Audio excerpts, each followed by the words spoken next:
This is the Above Average Podcast, and you are listening because you want an above average life. All right, guys, welcome back to the Above Average Podcast, the podcast where we talk to above average people about their above average lives. Now, if you've listened in before or you've watched the podcast before, you might have noticed that there's a significant rise in the quality of this one. That's because we're in my guest studio today. So the video is better, the sound quality is better, it's going to be class. So my guest today is author, speaker, 2 times Master Coach of the Year, father, husband, and one of the most energetic men you'll ever meet. Mr. Paul Mort, welcome to the podcast. Hey, mate, thank you for that. Do you know what I feel under pressure now? Under I pressure, wouldn't consider why? myself above average. Nah, honestly, well, you know, we don't know what's in your pants, mate. Do it. Yes, that's just good job. Leslie likes mushrooms. Let's put it that way. Nice, mate. So, obviously, I met you a handful of times, and you're obviously very successful. But I wanted to sort of, for anyone that doesn't know you, whoever's been living under a rock listening to this, I want to take it back a little bit. So, I kind of want to know a little bit about your background before we get into any sort of deep stuff. How long is this podcast? You've got an hour and a half. You've got an hour and a half with me, mate. You've got an hour and a half, so I think it is. So let me ask you a question in return. Which part would you love to know the most about? Which part? Well, usually. Where do you want me to go? Usually, well, my first question is, what were you actually like? What role did you fill in school? Like, Joker, the class clown. Aye. Yeah. Aye, 100%. 100%. The more I think about it now, I was you get demonized for it. Mm-hmm. If I was in school now, I'd 1,000,000% be diagnosed ADHD. I was diagnosed ADHD in 2012, but the reality was I was a class clown. The thing is, I was bored. Yeah. That was my biggest problem. I was bored. Sometimes, and my teacher once said this to me, if Paul finds the work too easy, he just doesn't do it.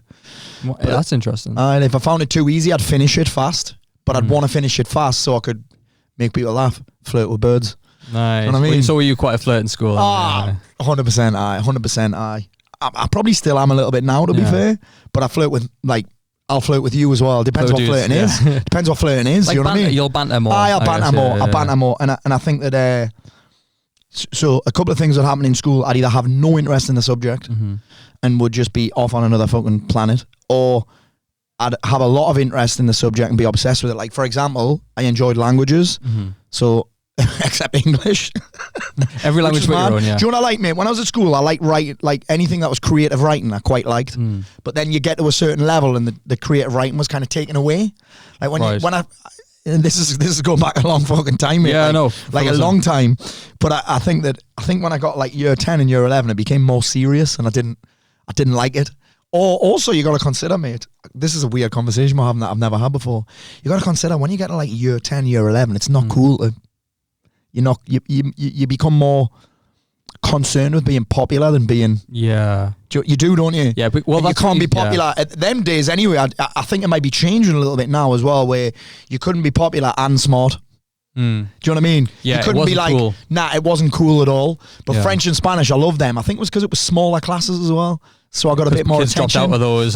Smaller classes, you had to choose those ones. It was more fun. There was a lot of talking because you'd be practicing saying your words. Do you know what I mean? So those are the only 2 that I passed in the end. Because I know you got, was it 2 GCSEs? 2 GCSEs. Yeah. Was one of them in languages? Both of them. Both of them in languages. So your only Spanish, GCSEs that you got were in languages. Why did you not do the other ones? Like, was it just a fail mark, or was it just something you weren't interested in? D's, E's, F's. I wasn't interested. Didn't revise at all. Didn't value that kind of shit. Probably pushed quite hard into it, but I was just like, it wasn't for me. Yeah. I mean, at year 11, fucking hell, I was smoking weed before I went into the exams and that. Nice. Well, I say smoking weed, I was having can pipes. Right, okay. Yeah. Little holes in the can pipe, tin foil on the top. You've just unlocked a memory for me there. And the brown, what we used to call that again? When it was like a brown, not squidgy black.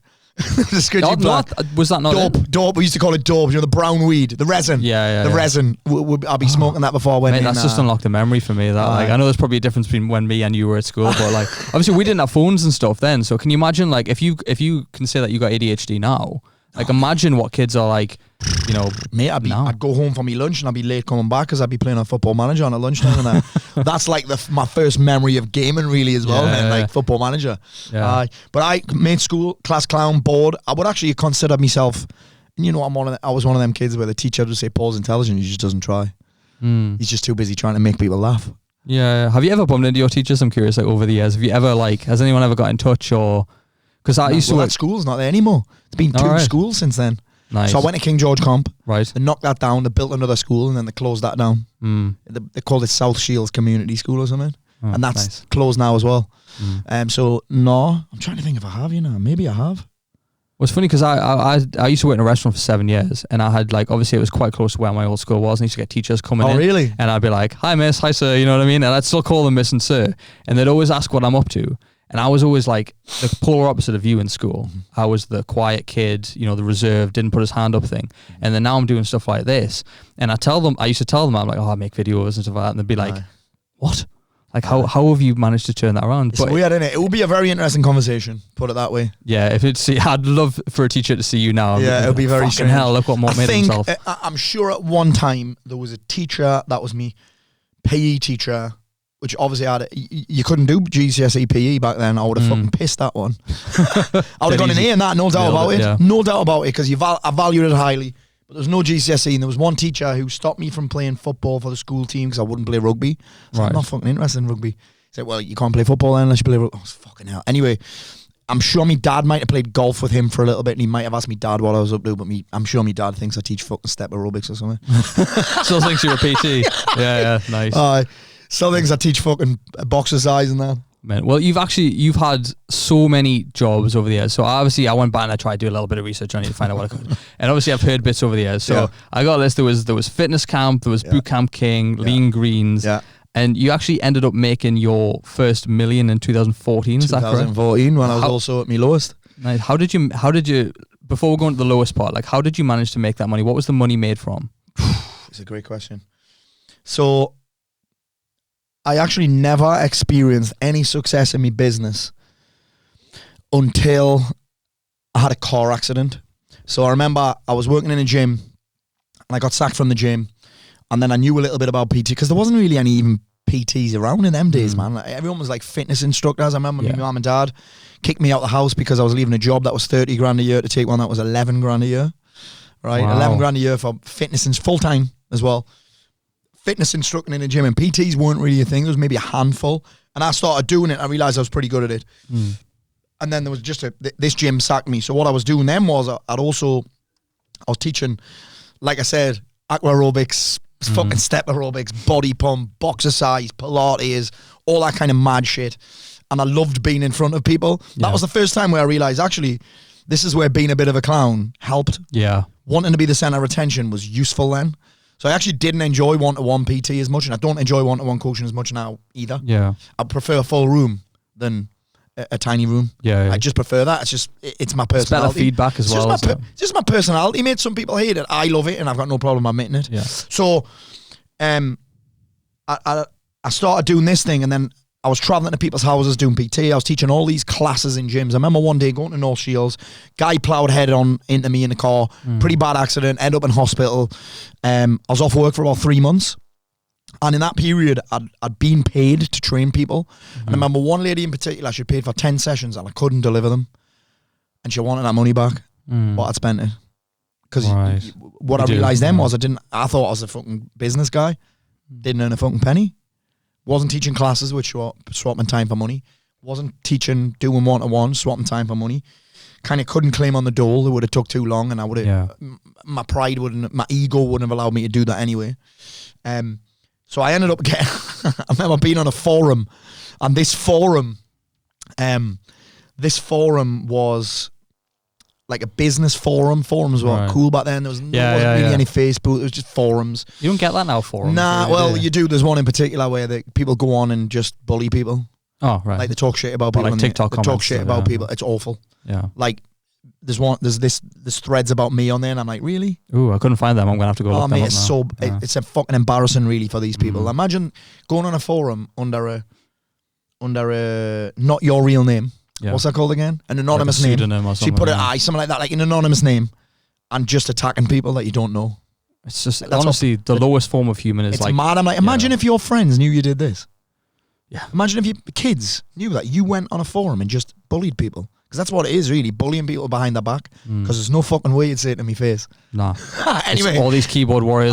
That's a good point. We'll probably come back onto that, yeah. So I was on this forum and they were talking about this thing, essentially that were fitness camps, boot camps, where it wasn't like charge per hour. It was like this concept of let's get people in, few sessions a week and charge them monthly. Yeah. And I sat that up and it just fucking blew up, mate. It fucking blew up. And at that point I was like, right, I'm good.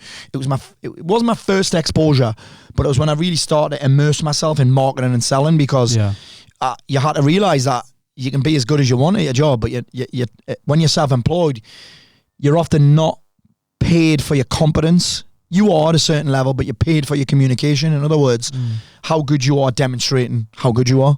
Yeah. Oh, I like That's that. marketing. Yeah. It's demonstrating perceived value.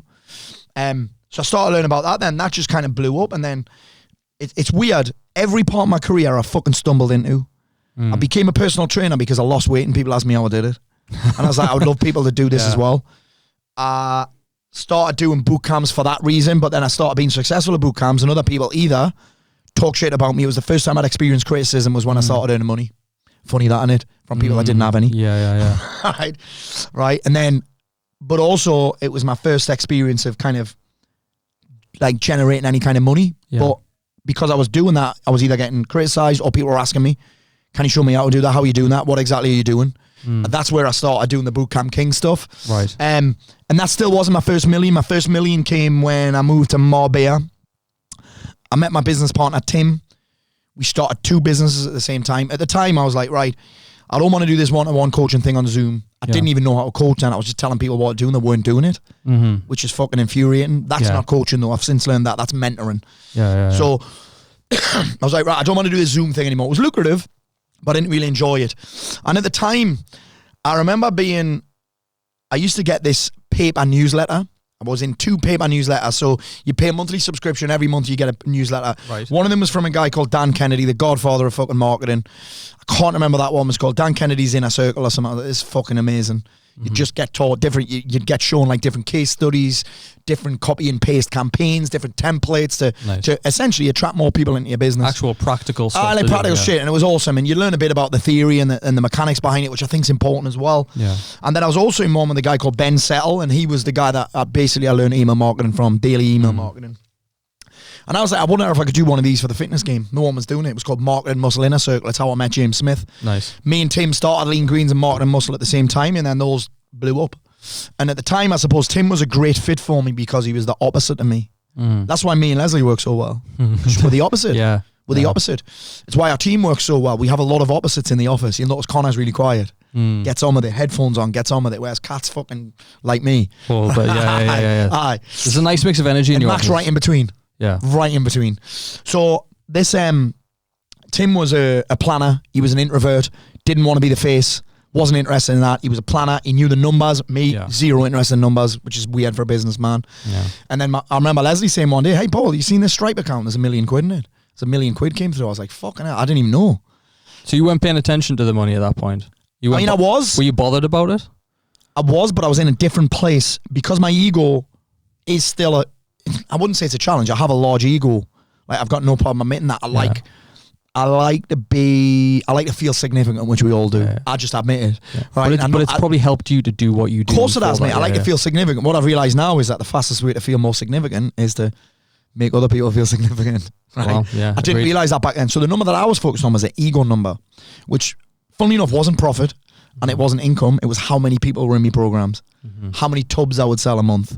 Tim told me that tubs number because we needed it. With that game, compared to any other game I've been in, supplements are a big numbers game because there's no you could start an online business, it doesn't cost you fuck all. You can have a dirty PayPal link, which is what we'll have. Dirty PayPal link, let's train. Let's do whatever you want. It doesn't really cost me anything to run. Whereas a supplement game, minimum outlay was 30 grand. Minimum outlay to run a production, for a production run.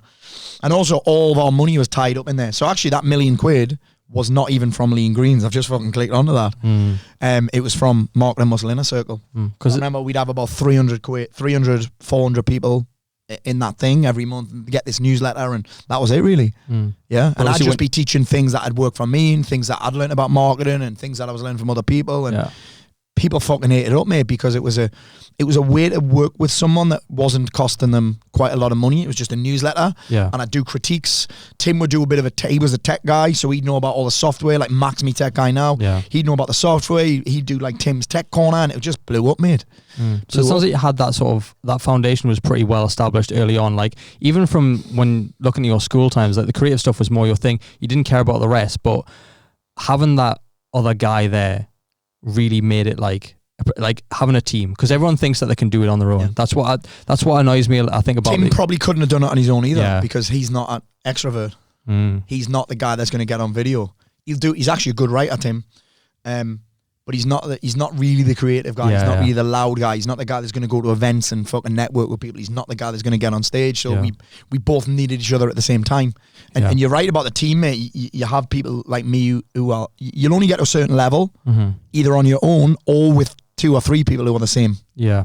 Do you know what I mean? Like me and Kath in business, just us two wouldn't work. Just be fucking chaos. Which will get you to a certain level. It certainly got me to a certain level. And even doing the Unstoppable stuff, mate, there was just me until 2019. Yeah. Just me. From 2016 to 2019, pretty much just me. Leslie would help out with some events. I'd have a coach, Simon, who'd come in and help me with some coaching when I needed a holiday or something. But the rest of the time, it was kind of just me. Yeah. And again, I only got to a certain level. I'd burn out. Well, it's like, what's that? Is it Steve Jobs that was like, if you want to go fast, go alone. If you want to go far, go together, kind of thing. It is that like, but there's no such thing as a self-made man, really. Nah, because you can't physically do everything. And get to a level and you'll get stuck. You'll hit what I would call it, you hit this wall where I'd say that everything's going okay. And then you hit this, I'm going to call it a pain line if I've got a graph, like you guys can't see it if you're just listening. But it's like everything's on the rise, and then you get to a certain level where you hit a ceiling of energy, of time, and of money. And you've got a choice there. You can either keep trying to plow through that line and keep hitting it and burning out and losing your shit when some clients leave and getting too busy and then needing a holiday and then you'll see one of these 3 things. I'm going to sell it. There's just you, mate. You've got fuck all to sell. Yeah. There's nothing to sell. You'll either want to just burn it to the ground, which I've done, or you'll want to just say, oh, actually, I don't want to grow anymore. But choosing not to grow anymore is like choosing to slowly die, because you're not going to evolve. Yeah. And when you 100%. Don't evolve, people won't stay with you. Staff won't stay with you, because people still get to that level with a team. They'll just be like, actually, I'm just not going to grow anymore. People want to go to places. Potential clients want to go to places. Staff want to go to places that are on a forward rise, that are on that are rising and evolving all the time. So you've got to keep that fresh as well. Yeah, and that just happens. And then I just learned about buying back your time by investing in people and not hiring people and working with people instead of people working for you. I don't see that as a cost anymore. I buy back time. Interesting. Well, the point I want to bring up is because your mum worked in Asda and your dad worked in a factory. Is that correct? Yeah. So, well, my mum worked in the cafe at Temple Park Leisure Centre first, right, for about 15 years. Then she worked in the cafe at the town hall. Then she worked in Asda. Nice. And your dad, did I get that right about the factory thing? Yeah, he worked at the same factory for maybe 30 years. Yeah. So you didn't grow up around money, right? You went to fairly okay school, I'm guessing. I just went. You had education. Everything was just fine. Yeah, but we'd get on a holiday. We weren't broke. Yeah, we did not get clothes. My dad had a fairly decent job, stable job. He'd do a lot of overtime. My mum would sometimes do 2 jobs, not because we really needed the money, because my mum was like, "Oh, if I want a nice holiday, I've got to work hard." So I was brought up in that mindset of, "Oh, if you want more money, you got to work hard. You got to work hard. You got to take 2 jobs on if you want more money." And that. So I didn't. Wasn't that we didn't have money? I just wasn't taught well about money. Yeah. Well, that's what I want to know. Like, what? Because hearing that, right? It's very. That's every average Joe story, right? His mum does this job, dad does that. You're okay, you're fine. Yeah, there's been no fucking. I've never been bankrupt. I've got all my limbs are in place. Yeah, my mum and dad never broke up. I've never slept in a fucking dumpster. Yeah, I'm not American. Yeah, dumpster, garbage can. Yeah. But it's like, well, that doesn't sit right with a lot of people, because it's like, what's in that gap for you? What do you think's in that gap? Like, what made you? Decide to be a success? Was it naturally? You said you were naturally creative. Yeah. But like, what's in that gap that could be related for people? Getting out of my environment, leaving South Shields for a little bit. I left South Shields and moved to Harrogate early on. It was actually before. It was the first gym I worked at in Harrogate, and I saw, actually maybe 11 grand a year isn't all there is. Maybe those other people doing PT there. I was doing a bit of PT there. So I met people with money for the first time, and I was like, oh, actually, maybe there's something in this. And then I started going to events. Yeah. Fucking hell, mate. One of the first ever events I went to was in Connecticut. I get people saying to me, you live in Scotland, or like, oh, Paul, can you come to Scotland? I'd love to come to your event, but it's too far away. Yeah. I'm like, fucking hell. In 2008 or 2006 maybe, I was 26 and I went to fucking Connecticut, didn't know anyone, and that's where my eyes started getting open. So I actually got out of my environment. Right. Because your environment, you put a shark in a fucking bathtub, it's not going to get any bigger. Yeah. And I'm not saying, I'm not the guy that's cutting people out of their lives and removing people from my lives. It's not my vibe, that. Not anymore, it was. But I suppose what made me, I wouldn't even say, it was just a different environment. Yeah. The first person I was exposed to this was Robbins, man. Yeah. In fact, here's what's mad. I seen this guy in QVC, massive hands, massive teeth, talking about money, lived on his own in a castle. Lived in a castle. And it was a program called Get the Edge. I bought it. Here's what's mad. My Nina's obsessed with 80s stuff. All right, so nice. for her birthday, she got a fucking Walkman, right? She's got a record player. Nice. She's obsessed with wearing a shell suit. She's wearing a shell suit, old school shell suit, flammable as fuck.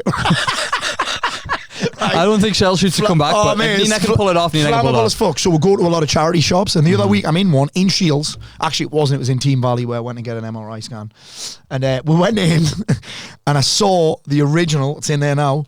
Tony Robbins Get the Edge CD box set, and I bought it. Nice. There's 8 things. 6 of them are not even opened. I was like, but the first one's scratching, it doesn't work. So I was like, I've lost already. So that was the first time I was exposed to kind of, oh shit, maybe there is more to life than getting a job, doing your apprenticeship, getting a job and staying there, having 2 holidays a year. Yeah. Usually 2 weeks in the summer actually for factory shutdown and then retiring. That's what you're taught. Especially then, there's no internet. So you get a trade, you work, you meet a bird, get married, you have kids, and you work there until you retire. Yeah. Hopefully you get promoted. When did that mindset click for you that wasn't what you wanted? Oh. Was it then? Oh, no. My first ever night shift. First ever night shift. I'm sure people can relate to that I one. didn't like the daytimes anyway. I hated it. The problem that I had was, mate, I hated it and I was shaded. Like, I had no interest in getting better. Yeah. And I was fucking terrible at it, so I was constantly getting in trouble, like costing the company money because I'd fucked something up, but I wasn't fucking interested. So I didn't like that. I hated the routine. So now I value chaos. I hate routine. I hate doing the same thing at the same time. It's just not for me. I find it rigid, and I'm fucking positive that comes from that time in my life, those 3 years where I get up at the same time every day, eat the same lunch every day at the same time every day, finish at this, just clocking in and clocking out. Some people love that. I hate it. Yeah. So I didn't like that anyway. And then the first time I did a night shift, I was like, fuck this.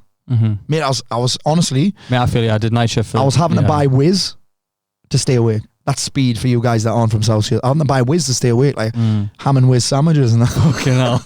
Aye. Jesus. Thing is that isn't the night shift diet, really, isn't it? That is the night shift diet. I couldn't handle it, and then I couldn't sleep through the day.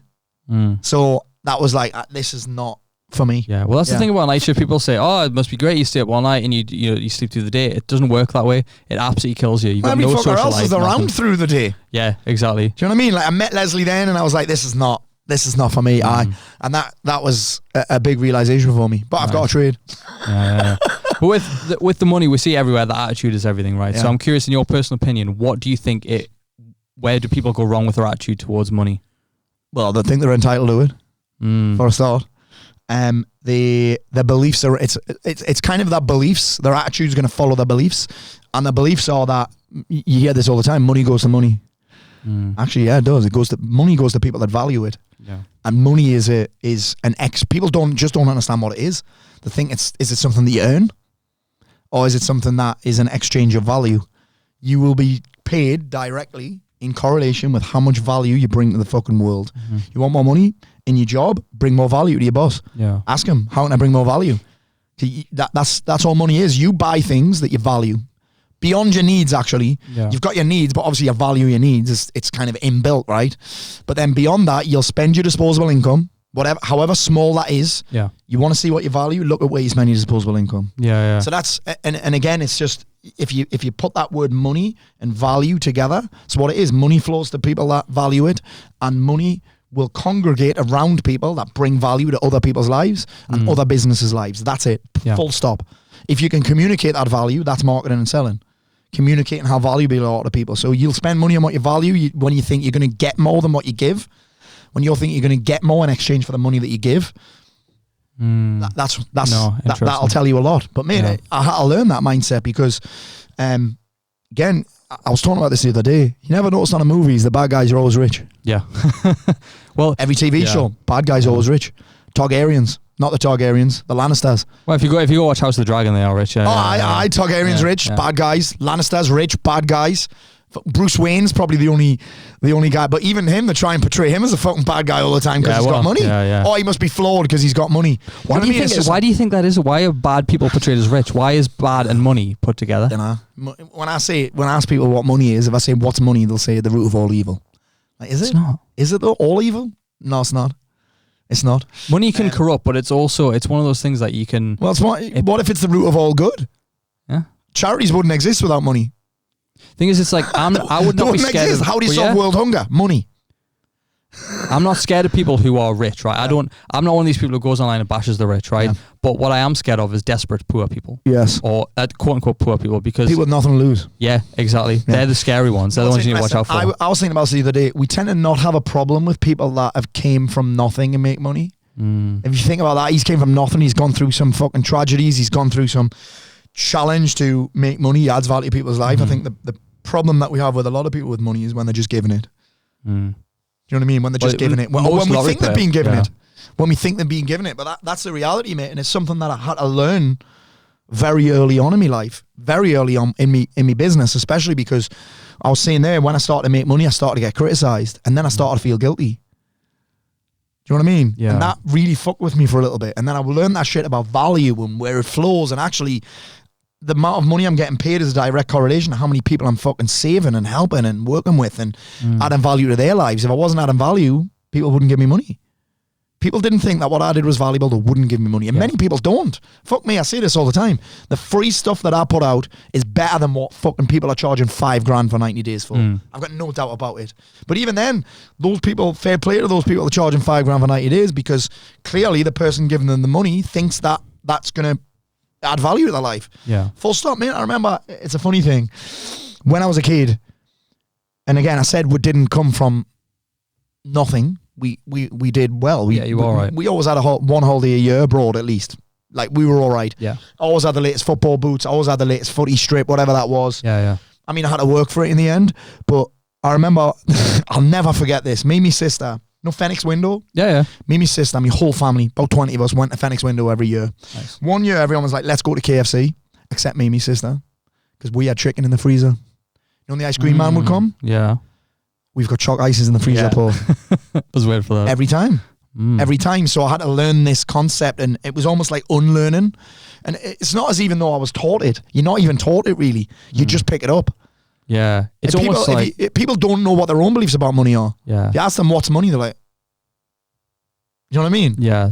I have this sentence where I'm saying, okay, what is money and what isn't money? People, they don't know what it is. They just recycle or regurgitate what they've heard somewhere else. Yeah. It's almost like they can't separate like what they need, what they genuinely need from what they want. It's like as soon as there's like, you're a little bit hungry, you're going to go buy a load of food. Yeah. Or you're going to go buy takeaway. It's not like, well, what have we actually got in? They don't take time to audit what they've actually got, what they can actually spend. Like, I agree. Yeah. You know what's interesting about money? I heard this only a month ago, maybe a little bit longer ago. It was like, if you have, I don't know many problems that money can't solve.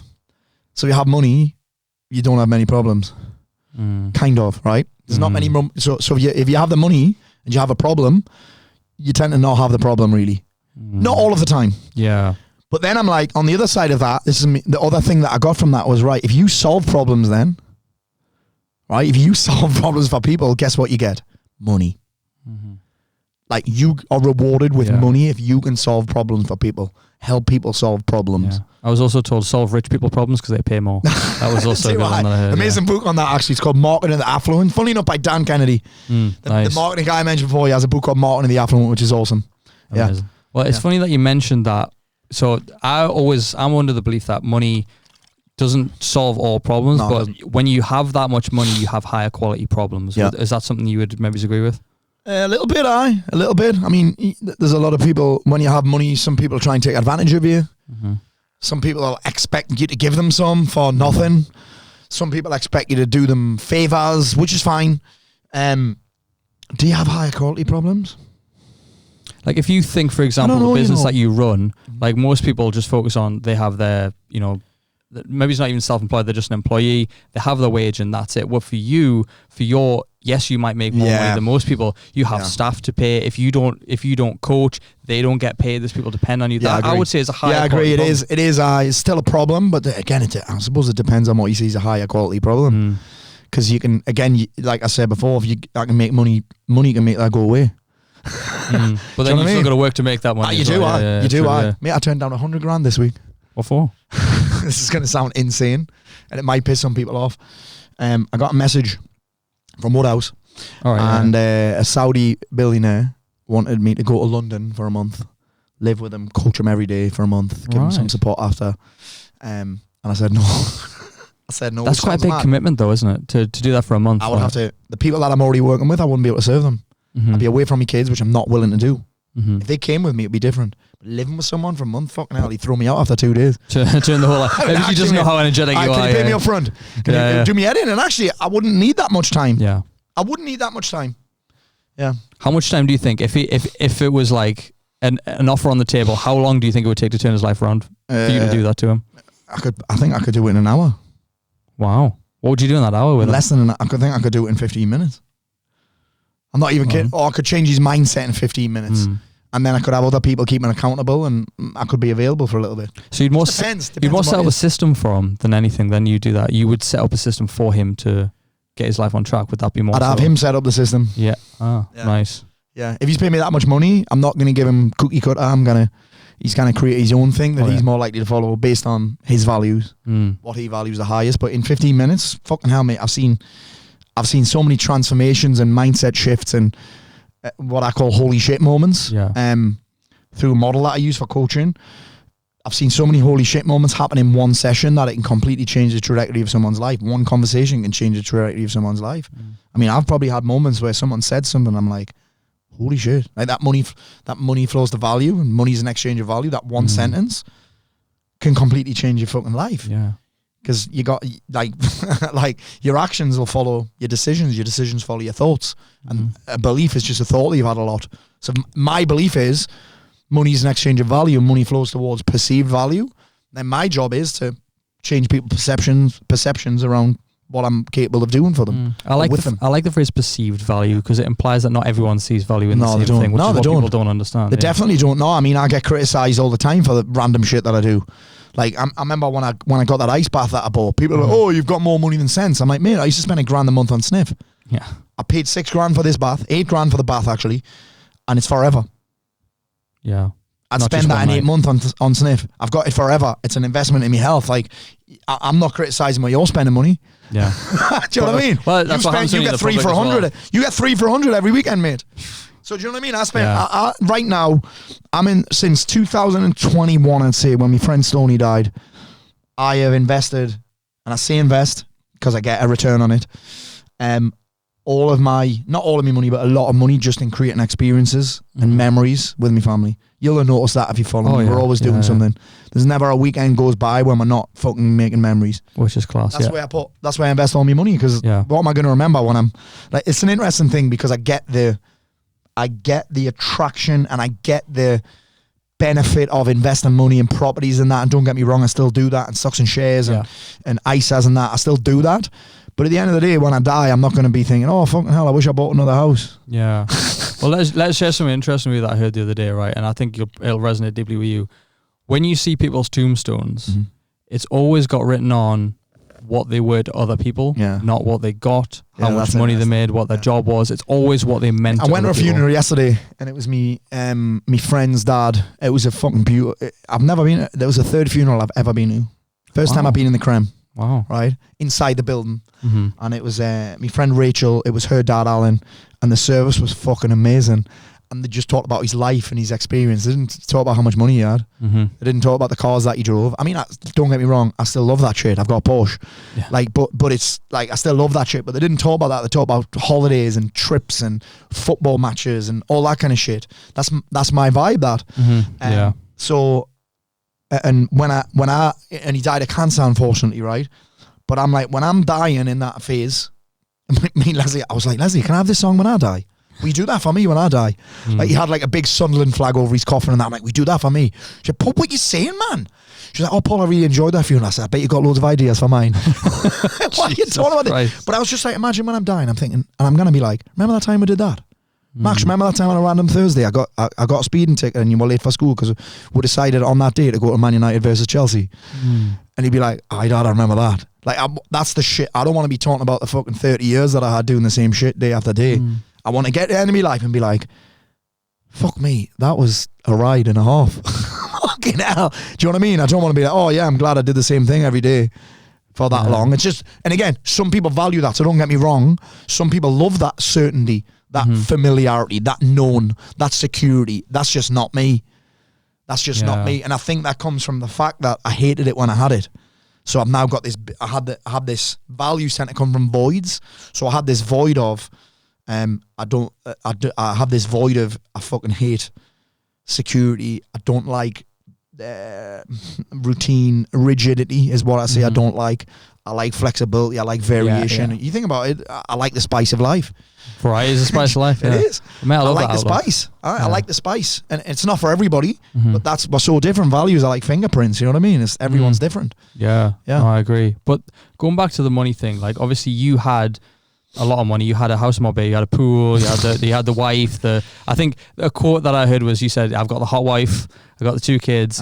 You had it made right from the outside, but inside you were really struggling. Now I know you spoke about this on probably every single podcast, but every show that I did, every podcast, every keynote. I'll talk about in jail next week. You can expand on it as much or as little as you want, because I know we've talked about this before. But tell me about December 17th, 2014. So December 17th, I was actually back in South Shields, because in that August when I was in Marbella, actually it was I think in July.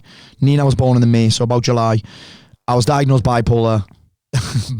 2 years before that, I was diagnosed ADHD by the same doctor. Madness.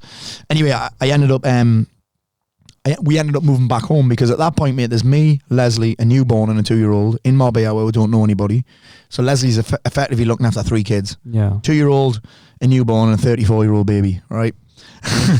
So, and in Spain, they didn't really treat bipolar. It's not really a thing, which is mad. It's not really a thing. And back then, it definitely wasn't as fucking mainstream as it is now. Right? And whether it was undiagnosed or what. And so we moved back home, and the challenge that I had was, when I moved back home, I had more access to drugs. I had more access to people who wanted to get on the sesh. But essentially, mate, I built this business that didn't require much time. I'd kind of binned off a lot of my friends, didn't have any hobbies, because you tend to think you have to give all those up when you're building the business, because you got to hustle and grind and all that. I'd cut out all the negative people from my life until there was just me left. There's a lesson in that for you. Yeah, I was the common denominator. And I suppose what I'd created was boredom. So I'd look for trouble. My life was unfulfilled. I'd built everything I thought I wanted, and I was like, is this it? So a lot of people that I've spoken on my podcast, Tyson Fury, Ant Middleton, have all been in this point in their life. James Haskell, same. They've all got to this point in their life where they're like, what now? Like, I've done this. I've had this career. I've played for England. I've fucking been in the SAS. Do you know what I mean? I've had the distinguished career. I fucking won the world title. Do you know what I mean? I've won 3 belts against fucking Vladimir Klitschko and beat the shit out of him. I've got a fucking Ferrari. You know what I mean? Like, all these people I've spoken have got to the same point where they're like, is this it? That purpose. They've lost a sense of purpose, and that was me. It didn't feel anything like it did when I was 21 and I set it up either. It didn't feel anything like what I thought it would. So I suppose I was empty inside, but I was lacking this sense of purpose. So I felt aimless, rudderless, pointless, wandering through life, just waiting for I suppose I was waiting for the next drama. And if I wasn't waiting for it, I was fucking creating it just to feel some sense of purpose, some sense of significance, some energy. So that was and I think part of that reason was that I'd stopped setting targets for myself, because I'd made it. I'd made it. There was no other targets. And I suppose part of it would also because I was on a medication called lithium, which just fucking numbs the shit out of you. So to feel anything, I was fucking snorting coke off my desk in the middle of the day and that. Wasn't even drinking, dry lining. Dry lining, and then on a weekend it was fucking awful, mate. But I look back at it, I was like, I was doing my best. I didn't know any different. So yeah, that was where I was at. The money just actually, we're saying money solves problems. Back then it was creating high quality problems. If I can buy as much fucking cocaine as I want, I can take me mates that I've got no money. I'll just pay for the drink instead. Do you know what I mean? That's what I was doing. Yeah, and I suppose having the money was what allowed me to have all the shrinks that I had, see all the private, go private with the shrinks, go private with all the ists, whatever it was, and then ultimately led me to heading out to fucking California and doing that wake up warrior thing that did wake me up. Mm-hmm. Yeah. It's a real interesting experience, and I'm glad I went through it. Yeah. Well, one of the things that I love that you said was that you created this. You created that scenario. Without even trying. Yeah. And you said, imagine what I could create if I did try, which I think is one of the most profound things. I get a lot of shit for that, mate. You don't end up on the edge of a cliff by accident. Mm-hmm. There's no fucking coincidence. I didn't catch all that depression shit. I didn't catch any of that anxiety. I created the entire fucking thing myself. Because you got to think about it. My life right now is an artifact of my past behaviors, my past thoughts, my past beliefs, my past habits. That's all it is. Everything. My body's an artifact. My mind's an artifact of my past. My marriage is an artifact of what I've done in the past. My relationship with my kids is an artifact. So if I want to change, I'm gonna have to change something.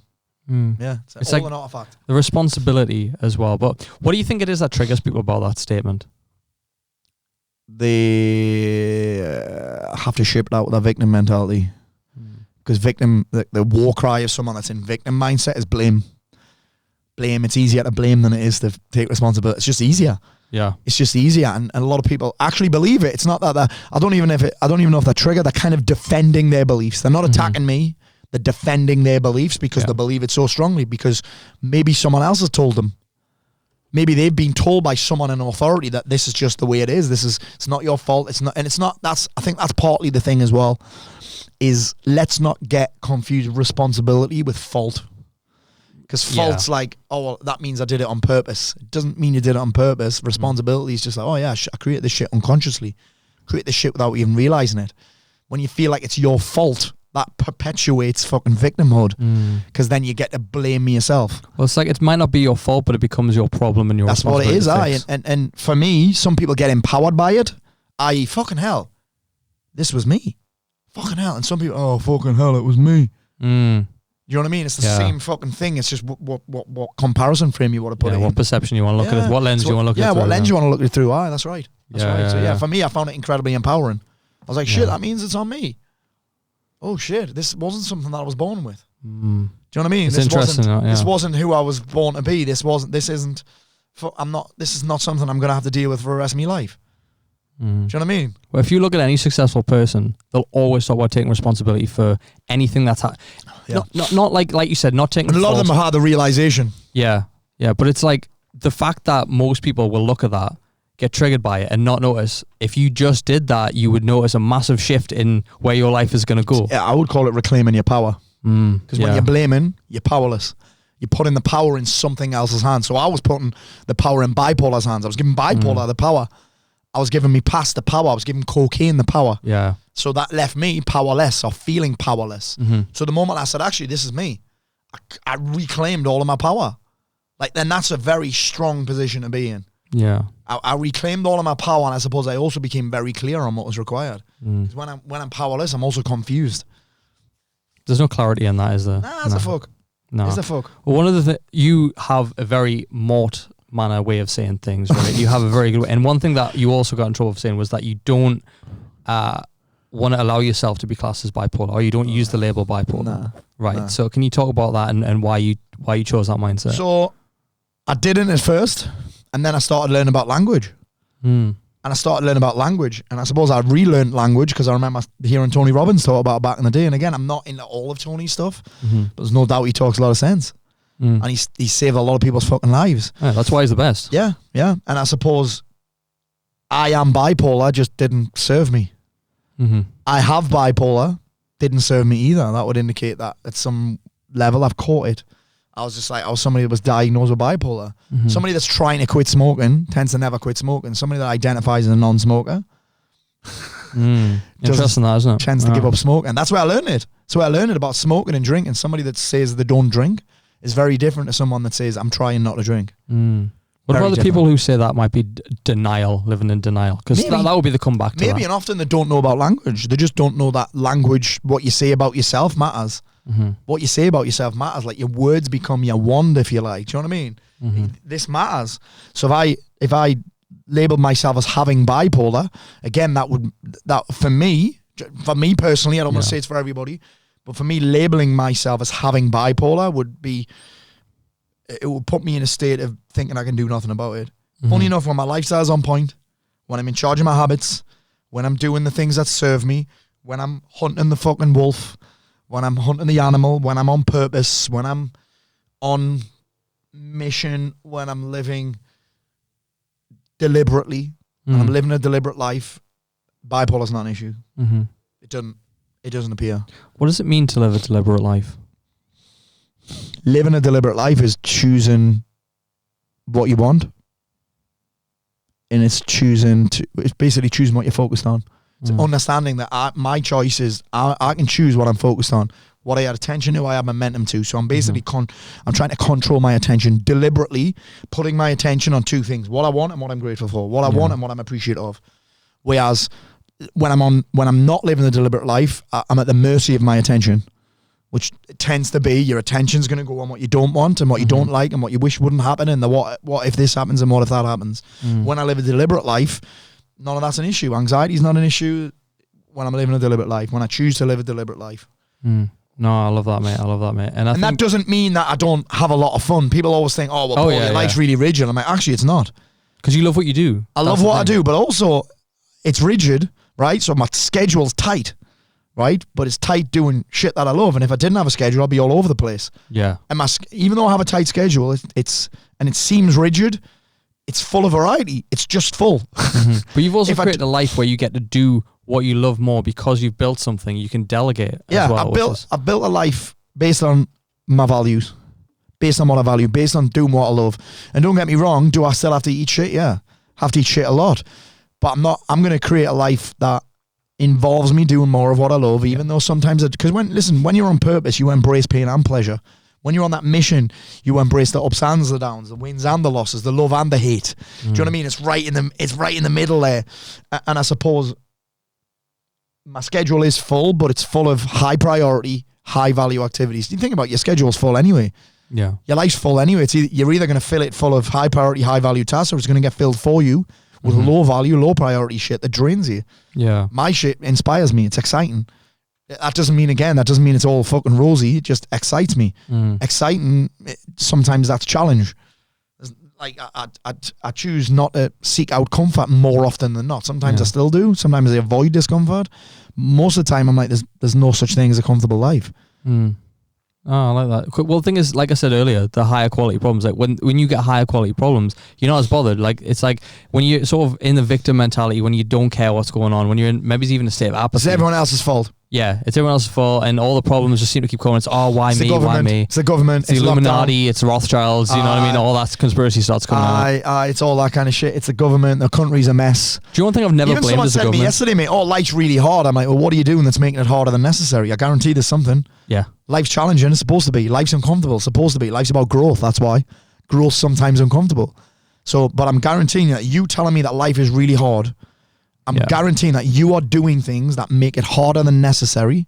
Oh, well, I'm like, you're not self-sabotaging. Nobody does things to feel worse. Well, I talked about this the other day. Self-soothing and self-sabotage are the same thing. It's the same thing. You're self-soothing. You at that moment in time, you didn't choose to self-sabotage. You choose to self-soothe. Yeah. The downside was it's not in line with who you said you would be.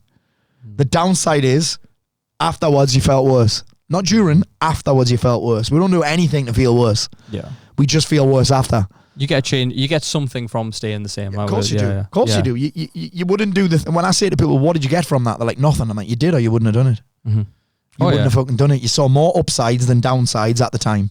You saw more positives than negatives at the time. Because the thing is with bad habits like that, there's instant gratification and no immediate downside.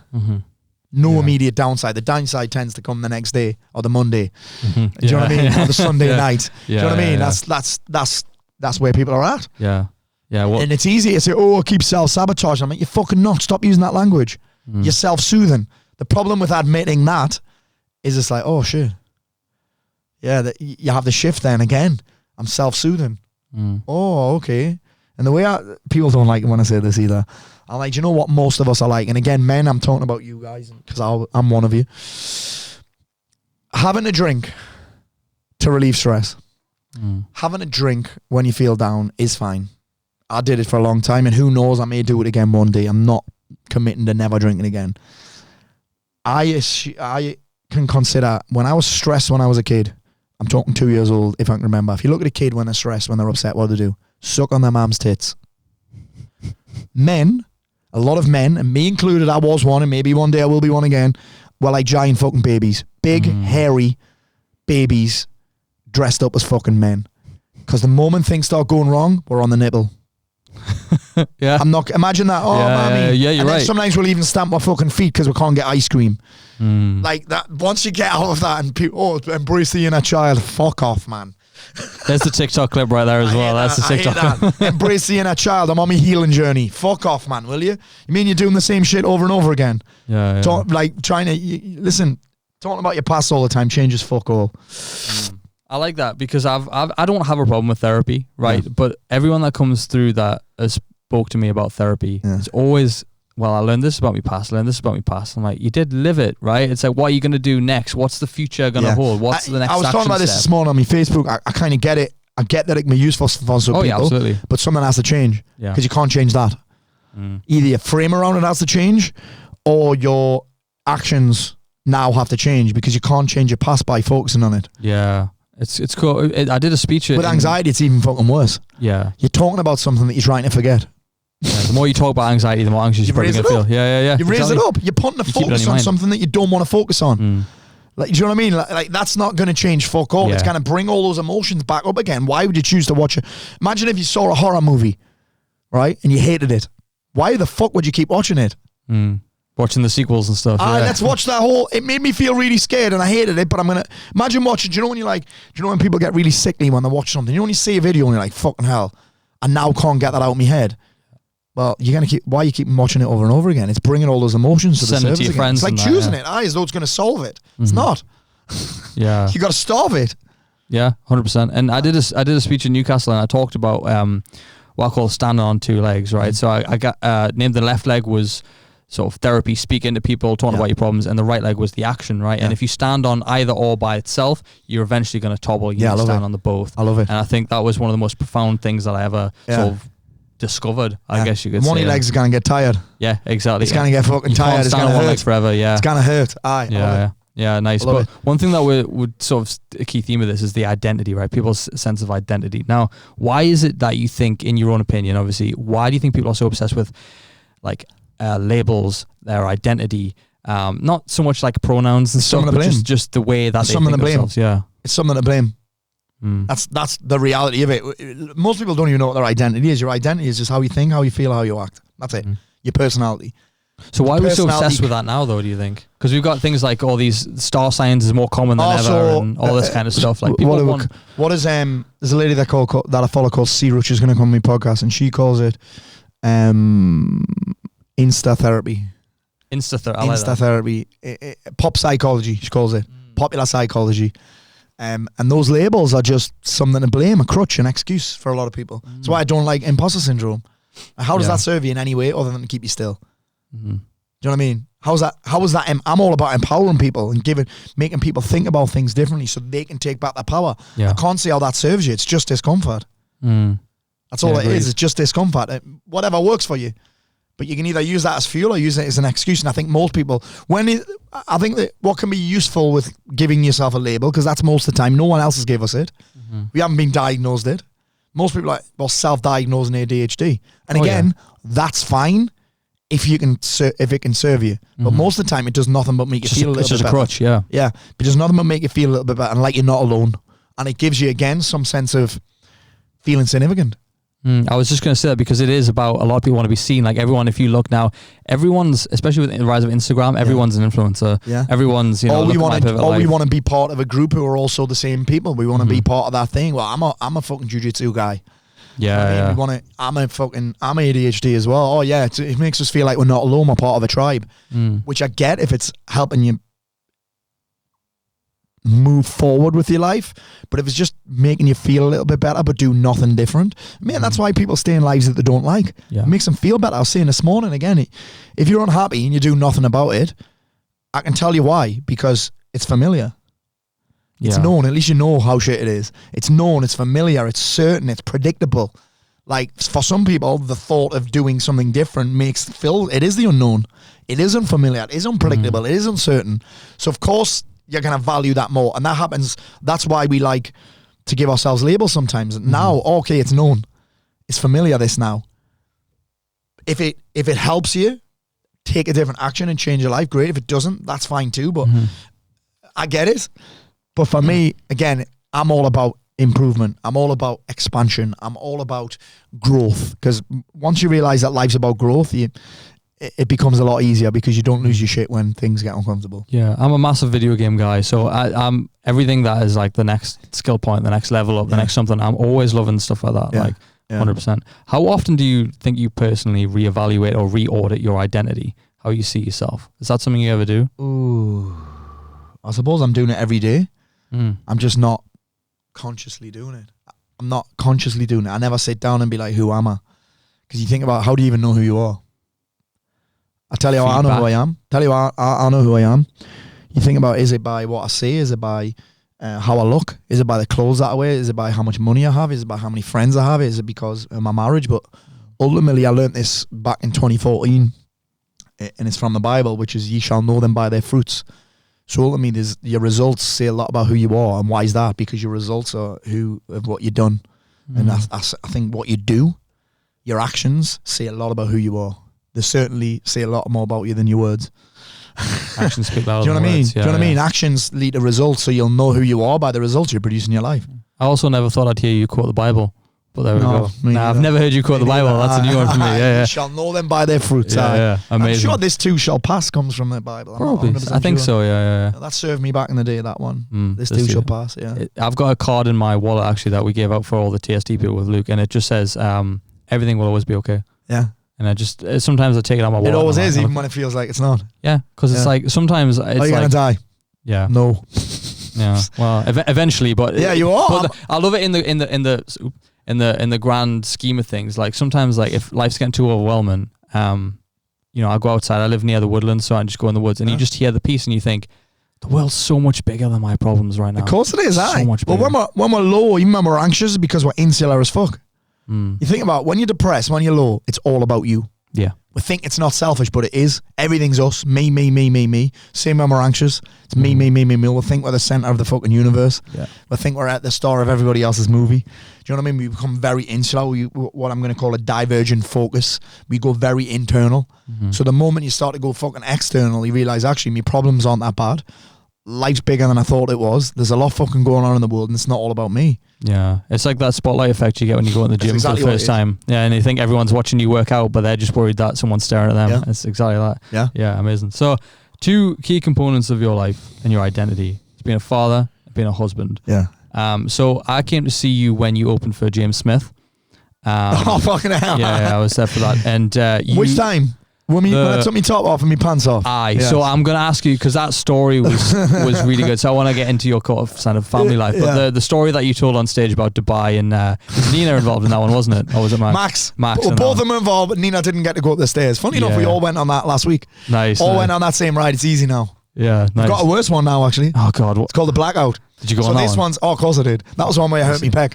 So I went on this one, and this one's a clusterfuck because the leap of faith is clearly brutal. You can see it. Yeah, it's like the main attraction in the thing. Yeah. People stand watching other people going down and thinking they must be fucking nuts. It's big, it's high, you can say it. This one called Blackout, it's high still. So you know it's going to be probably a long one. I think you're going to be on it for ages, but what happens is you start off slow, it's dark, and then all of a sudden the drop comes. I've been on it about 20 times now since it opened because it's a new part of the water park. Biggest water park in the world, Dubai. It's mad. Is it? Is it on the Palm? Outside the Atlantis? It's at the Atlantis. It's part of the hotel. Nice. But the drop just comes.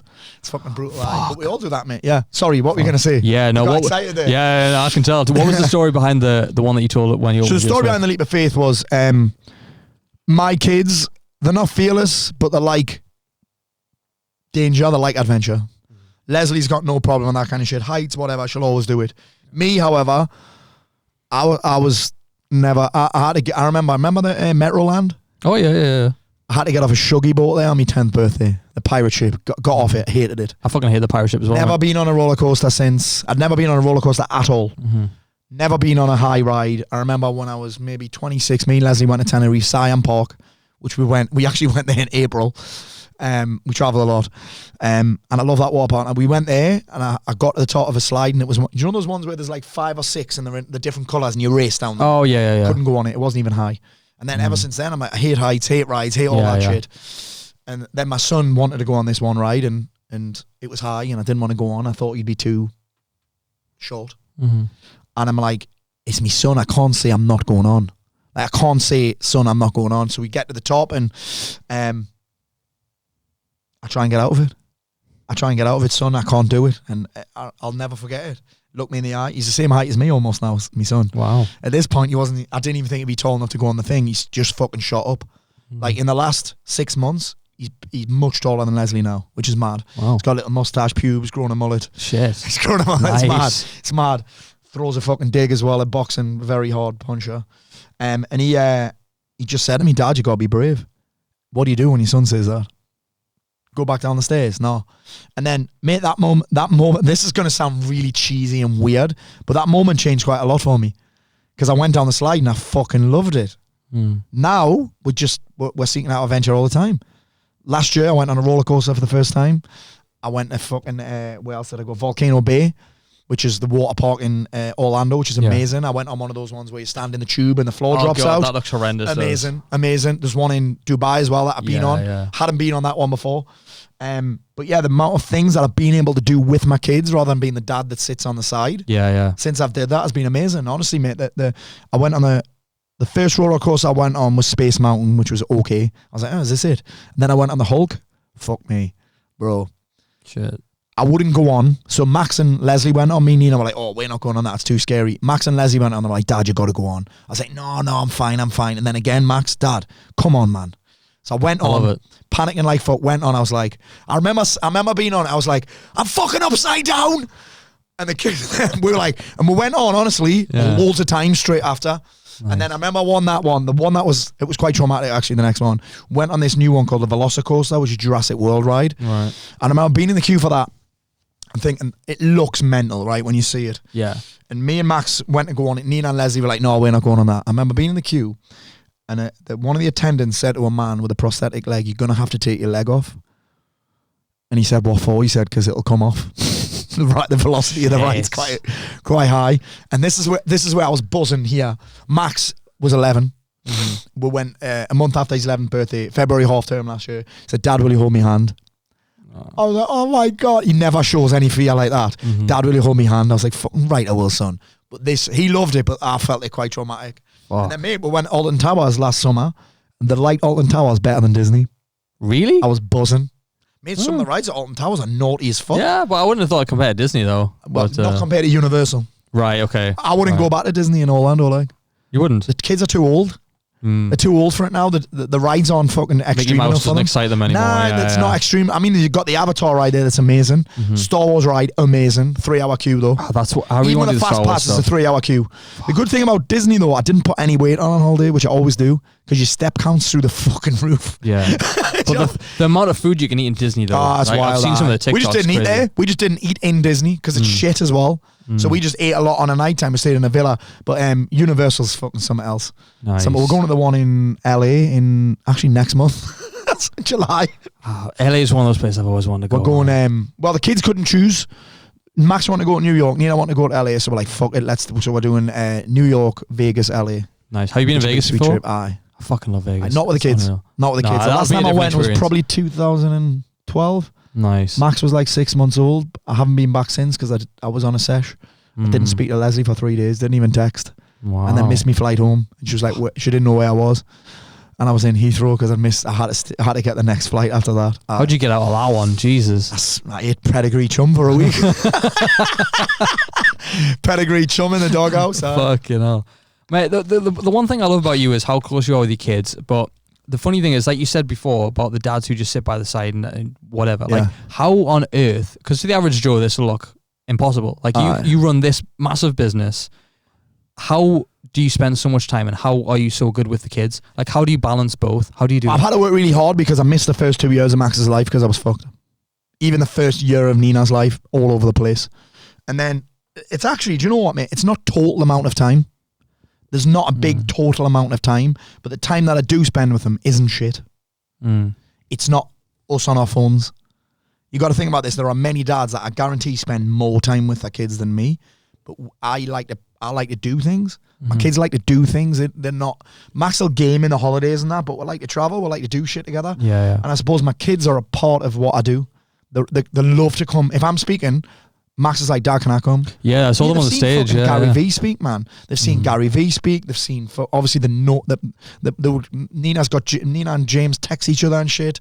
Like, they're just like, they're in my, they're kind of involved with me life. I think too often we're separated all. I mean, obviously, I'm blessed because I've got a business where I can involve them. Yeah. But they always want to come. He'll want to come. He doesn't even know I'm going to jail next week to speak. Max would love that. Yeah. He'd love to go in. Are you going to tell him? I'll tell him. But he's at school. Got it. But I involve them with I like hanging out with them. They're not dicks. Sometimes, don't get me wrong, they can be little arseholes, but I never feel like I need a break from them. Part of it's because my energy's on point. I never feel like I hate asking for babysitting as well. Yeah. But I want to hang out with them. It's not like I don't see them as I used to. It's not chore. I used to see them as an inconvenience. Like I'm not desperate to get rid of them. Do you know what I mean? Yeah. Me and Leslie are like, why don't we just take them? Do you know what I mean? So we'll go to a nice restaurant, they'll come, and they'll be a bit fussy in that, but they'll come, and when I'm on tour, they'll come with me. When I'm traveling, they'll come with me. What are they looking forward to next? I'm speaking in Brighton in September. They're like, Dad, can we come to Brighton? We'll go. My son's like, we'll go to a Brighton match. I was like, yeah, I'll make sure we'll get tickets and that. Like, nice. I just like doing things with them. Yeah. So it's not, I wouldn't call myself an amazing dad. I see my kids as part of my life, I don't see it as separate. Do you know what I mean? Yeah, which is funny because you also work very closely with your wife Leslie as well. So that's probably and again, mate. People will say you're lucky. I probably am. Like, I would say I am lucky that Leslie's in my business, and so the kids kind of haven't really got a choice. Yeah, but they love it. They love being around people. They love seeing what I do. They love people coming up to them, saying your dad's this, your dad's that. I mean, I'm sure if it wasn't if your dad's a dick thing, but but like they just like being involved with it. So I wouldn't even say I try that hard. Yeah, I've probably just stumbled into my kids are a part of my life. We like doing cool shit together. They love adventure. Max said to me last year, I think he said, Dad, you ever noticed that the things that are the most fun are also the most dangerous? I'm like, you could be right there, son. Yeah. You could be right there. He's gonna be like a stuntman or something like that, isn't he? Probably, but it's just I see them as part of my life, and I like to do stuff. I remember when I didn't like being a dad, when I struggled with it, was when we wouldn't be doing stuff. We'd be like, they'd be playing, and I'd be like not into it and that. I suppose now I always have plans. Yeah. And I involve them. What do you want to do this weekend? So this weekend, what have we got? We've got Pink on Saturday. Oh, nice. And then at the Stadium of Light. And then Sunday, we've got, we're going to see a YouTuber called Tommy In It. He's on at the City Hall. But we just like to do stuff that keeps me off the booze as well. So here's a deep question for you. What is your hope for your kids for that future? Ooh. To do whatever they want to do. That's it. To do what makes them happy? To do what makes them happy. That's not my responsibility to just, and I suppose this is what I try and do with my kids really, is just to be an example. I don't try and tell them what to do. I don't force them to do homework. Do you know what I mean? Part of me doesn't want them to do the homework because I want them to see that there might be consequences to it. Do you know what I mean? Yeah. Part of me, I'm not going to force you to do it. If you're going to get stressed about it, that's good. Do you know what I mean? It's just, there's a lot, I don't get too caught up in it. I don't get too caught up in it. I'm not going to force them to go to college. I mean, I'm sure that if things change, which they will, my son's going to be a teenager next year, which is wild. Good luck. Like he might start to be like, oh, I'm not going to bother with any of this anymore. I'm sure there's going to be some change, but I'm sure I'll have to guide them. But I hope that my example is enough for them to be like, oh, actually, I can do what I want. I can be anything I want to be. I can live my life like my dad. I can do you know what I mean? I just try and be an example. And I'm not perfect by any fucking means. I still lose me shit sometimes. I can still be quick to criticize them. Yeah. And I have to catch myself doing that. But I hope that the way that I live shows them what's possible rather than what I fucking say. Amazing. And I love them to be around people that are even further ahead than me. Yeah. I love them being around that because they're like, And again, when I was saying I got out of my environment, what I've learned from interviewing people that are more successful than me is that they're just the same as me and not anything special. And because sometimes when we see people doing big shit, we think it's too big. Oh, I can't do that. But when you're around them, you're like, actually, it's not. If they can do it, fucking hell. Yeah. I can too. So I want my kids to be able to see that like they don't get starstruck at all. They're just around people and they're just like, oh, well, they're just normal people. Yeah. It's that confidence that I love. Like when I've seen like your kids online and stuff. Oh, and Nina especially. Fucking hell, mate. Yeah. She's like a mini you. Oh, man. she'll banter people all day. Yeah. She'll banter people. What are you wearing? She'll banter people all day, and and it's quite difficult not to beat that out of them almost. Do you know what I mean? Like, stop showing off. You'll get that all the time. Oh, stop showing off.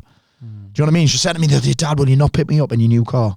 Because like someone had definitely said that's like a look at me car. I was like, someone said that to you, haven't they? Like, don't feel guilty for that. Do you know what I mean? I'm like, she would never have said that before. Someone's blatantly said, your dad's a right show off. Is this your Porsche? Aye. Like the big orange, yellow Jeep wasn't show off enough? No, I know. So the Porsche is actually not mine. They've given me that until mine comes, which is wild. You've been waiting for that for a long time. Since last February. Aye, it's wild. You got a special order them as well. People don't realise that. Aye, custom. Yeah. Custom, aye. So she's like, Dad, will you not pick me up in that car? I was like, someone said that to you, so I'm not... It's difficult not to tell kids off for showing off. I'm like, actually, why would you beat confidence? Why would you criticise confidence out of someone? That's a fine balancing act as well. Yeah, I can imagine. Yeah. So, what was the decision to work so closely with Leslie? When did you bring her on, and why was that a decision? I would have burnt it to the ground if she didn't. I remember 2019. A couple of things happened in 2019. It was literally a month before I was named master coach of the year. A couple of things happened where a couple of clients left and then tried to take other guys with them. Oh yeah. Oh, I've got a program like Paul's. It's cheap. Do you want to come? And some of them did. That really hurt me. I didn't know how to deal with it then. That really hurt me. And then someone that was helping me out with coaching, he left, and then I had to sack someone that was doing me admin, and there was just me with fucking 200 clients. Right? And I said to Leslie, she's like, Paul, I'll help you. The kids were obviously a little bit older, 2019. Yeah. Max would have been 7, Nina would have been 4, 5. So she was looking to get back into something. She was doing a bit of consulting at Mort, my community centre. She was doing consulting at the cheerleading place in Hebburn. It's Leslie's best mate's business. So she was helping out with that. She said, Paul, I'll help you. I said, listen, if you want to come in, I want you to come in wanting to do the shit that you want to do. She was like, well, what I'll do is I'll do all the admin that I don't want to do. And then as soon as we've handled all the systems, because that was her thing, the boring shit. Yeah. We'll get someone else in. And then Mac came in. Mac was in within a matter of 3 months. Leslie had built this system and these processes up. Mac came in, and then we're very clear with him, listen, you're only going to have to do this for a few months. And then Kath came in and started doing that. And then we just built this bit of momentum. Nice. So the decision was, if I didn't do it, I'd have burnt it at the fucking ground because I was struggling with it. And then Leslie came in and I said, I want you to not do shit that you hate. Because that's not what, I didn't want to feel like my secretary. Yeah. Like your bitch. I didn't want to tell her what to do. Yeah. That's not a great place for marriage to be, I don't think. No. I didn't want to tell her what to do. So actually, this is interesting. I forgot that I did this. I'd been in a program called Strategic Coach for 3 years. And they said, I remember one girl said, Paul, you don't need an assistant. Because you don't need to manage an assistant and tell someone what to do. You actually need someone to tell you what to do. I was like, no, I didn't. She says, you need a strategic assistant. Yeah. You basically need someone to manage your time, protect your time, and protect you from losing your shit. So Leslie went on a course with them. She learned about systems and what the best way to manage. So basically they do like a personality test. Mm-hmm. My personality test was like fast starter, loves chaos, doesn't have any organization, isn't steady away, isn't organized, hates routine. Yeah. So they were like, you need someone that can do this. Leslie went on the course, and then the rest fucking history. Leslie's now in that program and I'm not. Yeah. Which is mad. Amazing. Well, the thing is, a lot of people might say like, oh, do you really, how did that affect your relationship? Did it change it at all? We both love it. Amazing, that, man. Like, she loves what she gets to do. If she was doing what I do, she'd hate it. And I'd hate it what she did. So people are like, when people say, oh, don't bring work home. Yeah. And why wouldn't we both value it? She's doing shit that I don't like and that she loves. I'm doing shit that she doesn't like and that I love. So it's not... It's a synergy, isn't it? It's nice. It hasn't brought any issues whatsoever. None. Fuck. That's amazing, that. None. Amazing. Well, there's a high level of accountability there as well. Yeah. Yeah, because when you go home, she's I'm not having all the red tasks. Yeah. Nice. And you just, mate, it's like in any relationship with any issues, the key point is communication. Yeah. Like we just have meetings with each other all the time. If there's ever a problem, it comes out in the meeting. I'm like, listen, I'm not very happy right now. I need to sack this off. And Leslie knows the biggest problem that I have with what I do is getting bored. Leslie knows that. She can spot it straight away. It's not getting too tired. It's not being too busy. It's not having too much on. It's getting bored. Yeah. She'll start to see me itching for something. She's like, what do you need? Well, in 2020, I was like, I need a book deal and I need a podcast. She's like, all right. And then she's like, what do you need to do now? Well, I want to kill this program. I want to kill Unstoppable 28. She's like, really? I'm like, yeah. It's too predictable. Yeah. When it becomes too predictable, which is great for a business, predictable income, predictable marketing, this works. I'd get bored with that. I might need to break something here. So she understands that. But it's hard for her because she's way more risk averse than me. I'm very I'm cool with it. You have to be. Yeah, you love going balls deep on stuff. You have to be. So Leslie's background is corporate as a lawyer. So it works perfect. I don't think she could do what I do. And I can't do what she does. Yeah. So it's like we sit right in the middle. I'm risk averse. She's risk averse. I'm not. She's steady away. I'm not. So it works. There's a lot of synergy there. Yeah. You see opposites attract, right?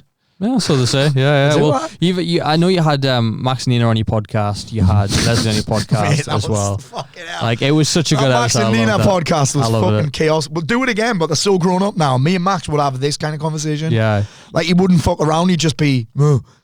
Yeah. He'd be able to understand a lot more. He would be able to understand it. I was buzzing on holiday, because he likes Eminem and that, and I don't particularly like him listening to Eminem. Why? Well, I love Eminem, but it's just a bit. I very rarely listen to hip hop these days because I'm like, the language and it doesn't put me in a great mood. Some of them do, but I'm like, he's listening to Eminem and some of it's quite harsh. But on holiday, I heard him listen to that. Do you know Andy Frisella? No. 75 Hard. You'll have heard of that. Oh, yeah, right. Andy Frisella created 75 Hard. He's an entrepreneur. He's worth billions, right? Right. He'd be worth about $1 billion, I bet, right? I think. But he's definitely he's in the hundreds of millions a year. He started Muscle Farm, I think. So he's a big entrepreneur guy. And Max was listening to his podcast when I'm on holiday. And I didn't prompt him. We listened to it when we were coming back from, because we travel all over all over the country watching football, and we were coming back from a match. I can't remember which one it was, and I had it on, and he clearly loved it, because when I caught him listening on holiday, he didn't tell us he was listening to it. I was like, "What are you listening to?" And I took his headphones out, and I was fucking hell, man. Come on, I was loving it. But he'd be able to come on. Nina would. I don't know what Nina would do. They couldn't come on together. They'll hate each other. That would be an interesting podcast, though. They don't like each other. I might do it soon. Yeah. I would love to see episode 2 of that. Because you didn't do it in the studio, did you? You did it before you did all this. Before we did all this. So it was in this room. Yeah, but it was just real different. Different. Yeah, it was like white walls. They were really young then. They just made jokes and laughed. And it was good. It was a good episode. I enjoyed that one, yeah. In fact, I'm going to do that again. Do it. Fantastic. But it'd be really interesting what questions I could get out, like what answers I get out of them this time. Because they could interview you as well as you could interview them. I think just as good. Yeah. Nina loves to take the piss out of me, on a night time. She'd be like, "Oh, Dad." I'll be like, "What?" Because she's a right wind-up merchant, Our banter's ridiculous. Like Max can't. In fact, we got a call the other week from one of the parents. Yeah. Right. One of the parents at the school said, that Nina said this. I was like, all right. And I said, Nina, what happened? She says, she made a Snapchat about me saying I was so fat I could sink the Titanic. I was like, all right. I said, next time, tell her to fuck off, all right? Because Nina said something back, and obviously the girl got upset. I was like, you can't, if you want to give it out, to Nina especially, she's going to give you it back because she's got an older brother. So she says to me every night, she's like, Dad, what's your biggest take home today? I'm like, you fucking dick. What's your biggest, you go, Dad, biggest take home? All the time. So that'll be fun. She's gonna be a feisty one, I think. Yeah. I wouldn't mess with anyone in your proximity. I would not fuck with anyone. Not with banter. No, not with banter. You're gonna get it. Yeah. I love to, like, me and Luke obviously work in the same office. We rinse each other. Something wrong. It's just so funny. It's not we love you, man joke. Oh yeah, I heard it before when you were joking before. I just loads of stuff that you were saying before. Tell you lush. What's going on? Your man's lush. Just shit like that. Yeah. I don't think you can be truly friends with someone unless you can rinse them out. Nah. I don't think that's you gotta be, mate. You couldn't work in here without a you've got to be able to take it. I mean, you've got to have a thick skin. We just hired a new girl. She's on holiday now, but she's an amazing. She used to work with Wolfman's, All right. So she knows how to cook. Fuck. First day she brought in chocolate brownies. They were fucking sensational. Oh, I think do you make a post about that or something? Possibly, Oh, but yeah, she's also a that's blue fine. belt in jiu-jitsu. She'll be we've got fucking a fighting her. team of fucking killers. Nice. So I'm like, you can't come in here unless you can handle a bit of cracking. And Yeah. when I post job adverts, I'm like, it's fast paced. Mm-hmm. We work with fast pace. We make a lot of mistakes actually because we're so fast, but it's Time pressure works sometimes, doesn't it? it does well. Just success loves speed, and it's the way that I like to operate. I don't Yeah. like it too steady, Yeah. too boring. Yeah. Well, Phil, your podcast, going back to it, my episode 2, I interviewed my best mate, Carl, right? For your episode 2, you interviewed Tyson Fury. So I'm curious, like the comparison there is obvious, right? Like there's one podcast that's just started really well. How on earth how did you get him for episode 2? And what was it actually like to talk to him? So it was a bit mad this. So it was in lockdown. Mm-hmm. It was 2020. And I was starting business. I thought my business blew up, but actually demand went up for what I do. People realised they were fucked. Yeah. They're at home. They're on their phones more. A lot of people got into personal development. The people that weren't into it by the start, by the end were like, I need to sort my shit out here because they just drank for fucking 2 months, right? Yeah, drank 8. So my business blew up then. My profile blew up. I used to think it was down to me, but I'm like, actually, no, just supply went up. And the demand at the time for what I do wasn't as high as it is now. Yeah. So now we're on the other side of that. A lot of people are struggling because the demand's the same, but the supply's here. So we're having to work harder than ever. I'm having to do better than ever. I'm having to keep improving and putting more content out and just improving all of the time. Yeah. And so in 2020, a lot of eyes were on it. It was going a bit smooth. And that's when Leslie said, what do you need? I said, I need a book deal. I need a podcast. We're sat in here. I see that whiteboard there. We're like, who do we want on the podcast? We had Piers Morgan on there. We had Gordon Ramsay on there. We had Russell Brand on there. We had Tom Hardy on there. I love seeing Piers Morgan go at it. We had, who else did we have on there? Freddie Flintoff on there. There was a lot of people that I already knew. Aaron Chalmers, Adam Collard, all these Geordie Shore people and that. I knew I could get them. And I was like, Tyson Fury's the one I want. How we're going to get them? Right, okay, we'll look online. And I wonder if we could see how much he charged for after dinner speaking. I was like, oh, fuck it, let's see how much it is. So I spoke to this company. They said, well, obviously it's a bit different. What would it be for a podcast? How much would you pay? I said, this is what his normal keynote is. I said, I'll pay this. They came back to me and says, oh, he said he won't do it. Will you pay more? And I was like, no. And it's quite a bit of money. And I was willing to pay because sometimes you have to pay to play, right? And I knew that I'd done a lot of podcasts by then anyway, Zoom ones. And I was like, okay, am I willing to pay it? And I wasn't. Anyway, the next day I get a call of a girl called Natalie. And Natalie was someone that had been a runner on boxing shows that I fought on. Right. And boxing shows that I cornered on. And she said, James Ward is wanting to know if you can have your number. She was like, you remember Wardy, you fought on his show and you cornered a couple of lads on his show. I was like, oh, hi, Wardy, hi. He was actually my ring walker for one show. Anyway, Wardy rang. He said, how much did you offer this company? I said, this much. They said, oh, that's actually double what they said you offered. I was like, oh, shit. He said, we can do it for this much. He said, but you have to pay now and you have to do it next week. I was like, all right, I'm in. Nice. And then I rang him back. I said, Wardy, listen, I don't want to do it on Zoom. Can we do it in person? He said, aye. He said, it has to be in this area and it has to be next week. I was like, oh, fuck. Everywhere's closed. So rang this one studio in Lancaster. Mm-hmm. They were like, oh, there's someone else already penciled in. He said, but we're not open. I said, mate, trust us. I'm not allowed to tell you who it is, but think of the most famous person from your area. You'll want to open for this. So we got them to open. It was in a church, which is mad. And then we made it happen. Originally, it was meant to be 45 minutes. We had to vet all the questions and that. And then Morty was like, fuck it. And then Tyson was like, just do what you want. And then when we were finished, he was like, have you got any more questions? He was class, mate. Turned up in this transit. He said, I've just been at the fucking tip 3 times this morning, man. He's just a normal dude. He came in loud as fuck. Woody, Paul, nice to meet you. Let's take a selfie. Nice. And then and then obviously it was they say don't meet your heroes, but he was fucking sound as fuck, mate. And then we've seen him again last year. He was at Dunstan Fed. He said, Paul, bring your son along. And then Max met him. He thought he was class. He had his fucking shirt off. We got Paul's next to him and that.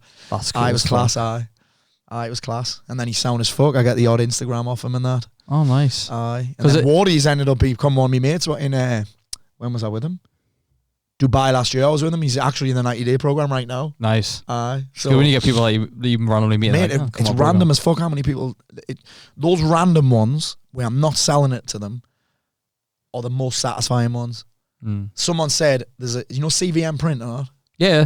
We work with them as well. They're guys in my program right now. Doesn't even know. Nice. I was like, what the fuck? Kath was like, oh, he's loving it.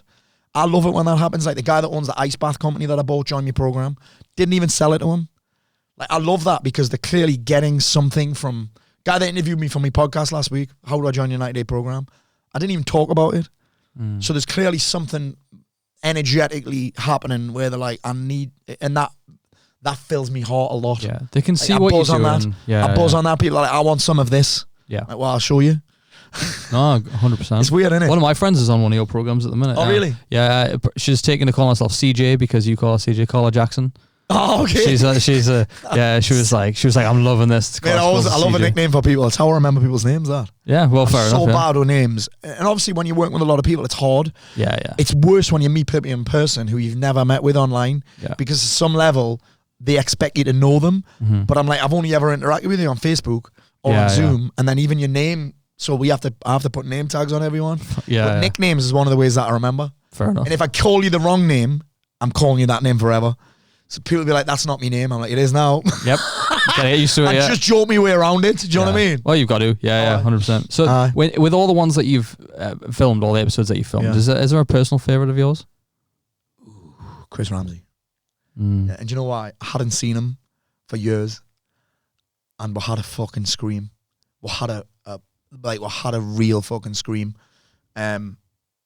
I was getting messages saying, Paul, that episode sounded amazing, but I couldn't understand a word you two were saying because you talk fast. Yeah. And because I hadn't seen him for so long, we were both really fucking excited. It was in lockdown, so he wasn't doing much. I think he was doing Little Mix, The Search or something like that. Right. Like he was doing that with Little Mix, and that was all he was doing. And that was just a fucking scream, mate. Nice. It was a scream. That was probably my personal favourite. What else have I done that was a howl?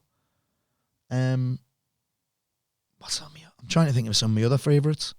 Probably that one, mate, Chris Ramsey. Probably that one. Savannah Marshall I had a lot of fun with as well. Like, she was humble as fuck. Another one that was the shortest podcast I've ever done was the one with Vicky Patterson. Do you know what I love? When I'm surprised by someone. She blew me away with how humble she was, how down, and actually how smart she was. Very intelligent. Because you don't think it from that Geordie Shore, like you think. But that's how they're portrayed, though, isn't it? People label or something, and she's clearly not fucking daft. And I get messages of her all the time on Instagram and that. Paul loved that pose today, was amazing. But she's sound as fuck. And she messaged me, which was mad. Because you want to get on it. Out of the blue. Paul, I love your work. I was like, oh, that's great. Would you come on my podcast? Well, do you want to be on mine? I was like, I'll come on yours. I was like, you can come on mine. I'll come to London. And the ones that jump out are Ramsey, Vicky, Savannah, I think. Nice. What about Anne Middleton? Because obviously you did his over Zoom. How was that one? Horrible. Internet connection was shit. I hate doing it on Zoom. I fucking hate Zoom. It kept cutting out. I just didn't. It was a hard one, that. I'll do that again. Yeah. I think we'll do that again. We'll rerun that again. There's a couple that I do again. Sonny Webster I would do again. Tony Jeffries I did again. Tony and his wife came on. That was a lot of fun. Because Tony's first one again kept cutting out. Zoom I hate. Yeah. Do you know who George Groves is or not? I know the name. George Groves, a boxer, beat Chris Eubank Jr., he's world champ, fought Badu Jack, amazing fighter. Fought Carl Froch at Wembley in front of 80,000 people. Nice. First fight at Wembley. They emailed us last week, said George wants to come on your podcast. I was like, fucking hell, that's class. Nice. But it's just getting them in, mate. Yeah. Either and as you get more experience, you get better at them. And for me, when I first started them, I'd butt in all the time. Now I'm getting better at that. I just get excited. I'm some of the sometimes like, oh, story time. Then I'm like, well, one of the compliments I've got from a lot of the episodes is, for the most part, 90% of the time, I let the guests just ramble on and go on. It's hard, man. It's hard because if I'm in a normal conversation with someone, I'm going to get overexcited. I'm going to butt in and I'm going to keep saying I and yeah. But in a podcast, it's different. Learning to shut up is quite hard, particularly when you just it's just excitement. It's not, and sometimes people say, oh, it's a bit rude, Paul. I'm like, I try and catch myself doing it, but I just get excited. I'm enjoying the conversation. Things with you, I know what you're like. But I know that you, like, if you want to say something, I'm going to let you say it because it's going to be fucking pure gold. Do you know what I mean? It's going to and then I'm going to run off and I'm going to jump around and I'm going to jump from one subject to the next. That's what I like about podcasts, though. I'm not a massive fan of podcasts I listen to where it's like I love a lot of episodes of Diary of a CEO with Stephen Bartlett. Yes. Like, I like a lot of that. But Yeah. a lot of the time, like, he'll ask a question, I'll get he'll on answer. that. I'll Yeah. get on that soon. Oh yeah, I want to see you on that. Yeah, I'll get on that. But like, there's like a massive pause after they've answered the question, while he's just sat there reflecting, and I'm like, that's cool, but like, it doesn't flow like a conversation Yeah. very much. Like, do you know what I mean, it doesn't feel I like just banter. thought but- of actually another podcast that I loved, which was with Russell. Mm. Russell Kane. Russell's a good mate of mine now. I see Yeah, him all you the time. spoke We're in at one of Dubai your with last him. event. We're in Dubai with him in January. Nice. Him and his family, Mac's actually in business with him at the minute. He's running a lot of ads for the new. We're helping him launch a new supplement called Jolt, which Nice. is like an anti-aging thing. And Russell's, what I loved about Russell, and you remind us because Russell was on Diary of a CEO, and I'd seen him because I'd been on his podcast. I've been to see him live like 4 times. And Max good, like. fucking, he got Max into a gig, and Max fucking he loves comedy. Max, that's why he's funny. Max has been to see Ramsey a couple of times. Ramsey sneaks him in the back door at the arena. so cool. Sneak him in the back door. It was over Nice. 18s. Max was 10. And he's people are looking at him like, Like, you're not 18. He's like, yeah, I'm small. It's all about 10 he got in and he loved it. And Russell obviously got him in when he was 11 in the back door, loved it. But Russell, I knew him and I knew he was a million miles an hour. When if you think I'm high energy, Russell's on a different fucking level. Yeah. Like a different fucking planet to me. Not saying something in it. He's like a fucking tornado. He's cool though. Like, He's I sound love as his fuck. energy. He's just got like Sound such as fuck, nice. mate. Yeah. He's class. But then I'd seen him on Diary of a CEO and I was like, fucking hell, this guy's a genius. And then obviously I hung out with him a bit. I talked to him loads on fucking WhatsApp and that he spoke to me event. He was incredible. But then when we did the podcast, it was one of those podcasts where I was like, this could have been fucking 6 hours long. It still wouldn't be long enough. Because he's got such a broad range of, I'm going to say personalities, and he's so well read. He reads, I think he does like 3 books a week or something. Fuck. 3 books a week. Novels, personal development stuff. He's so fucking intelligent, it's mad. Do you think that's like Mad. Audible or like literally reading it? Not reading them. Fuck. I don't do Audible. Yeah, Don't do Audible on like Audible. 1 I don't times do 5 Audible speed. either. Yeah. I don't do Audible. Never. I prefer physical books if anything. Physical yeah, books, yeah. highlighting, take me time. I might take months to read it. Not. I'm into the Kindle now. Like, Yeah. To be I'm fair, into I hear they're Kindle. good. Yeah. You know what I love to do with a Kindle? You can highlight things and it puts them in a folder. It puts Does them it? in like a PDF Shit. that you can print out, so you can look back at your notes from a book and keep it. That's meant that. It's really cool. I've got one in the drawer I've never used. and you can also see what other people have highlighted. Oh, from reading the same From book. reading the same book, you can see what some of the. I was reading one the other day that there was a sentence that had like 3,000 highlights. 3,000 people had highlighted it. I was like, that must be important. Yeah. Or it's a quote that people love, Mm. which is really interesting. I really enjoyed that one with Russell. Because I asked Class. him, like, obviously I've had a lot of conversations with him because he's my mate. But Yeah. you just ask people things that you wouldn't talk about if you were just sitting down. Yeah. Do you know what I mean? And Yeah, shooting yeah. the shit. Because you know this is the time to ask them as well. But that was yeah. the Russell Kane one was definitely one of my favourites. Nice. Well, it's funny. I spoke to I messaged Mac actually about. I was like, "Is there anything that goes on in the office, or anything that would be funny to ask Paul, like that, like that I wouldn't know about?" Aye. And he was like, "I'll try and think of something." And we settled on the fact that you don't like mashed potatoes, which I find is just like, how can you not? I don't understand. Well, I'm going to tell you a little secret about all of this stuff. It's not that I don't like it. It's that it's overrated as fuck. Shit. It's not. I would eat it, but I wouldn't choose it. Think about all the things you can do with potatoes. like chips, roasties. Let's mush it up like a fucking 3-year-old. Mix I'm it with weaning cheese and I spring know what I'm onions doing. though. I'm weaning me kid off milk in the bottle. So what I'm going to do is I'm going to mash all their food up because they've got no teeth. Yeah. Fucking grown adults eating. You know when that came up? One time. Yeah, how did that come up? We're at a jiu-jitsu comp, right? In fact, it was before that, but this is a reminder. We're at a jiu-jitsu comp. On the way back, we're stopping Nando's at Skelton Lake. Have you been at that one? No, I haven't actually. No. So there's a services It's with the only Nando's It's within the service, incredible. isn't it? Yeah. Incredible. So we're driving there, 20 guys just competing in jiu-jitsu. Everyone orders chips or spicy chips. Mac orders creamy mash. What? Who does that? Who orders mash? And headbutts the mash.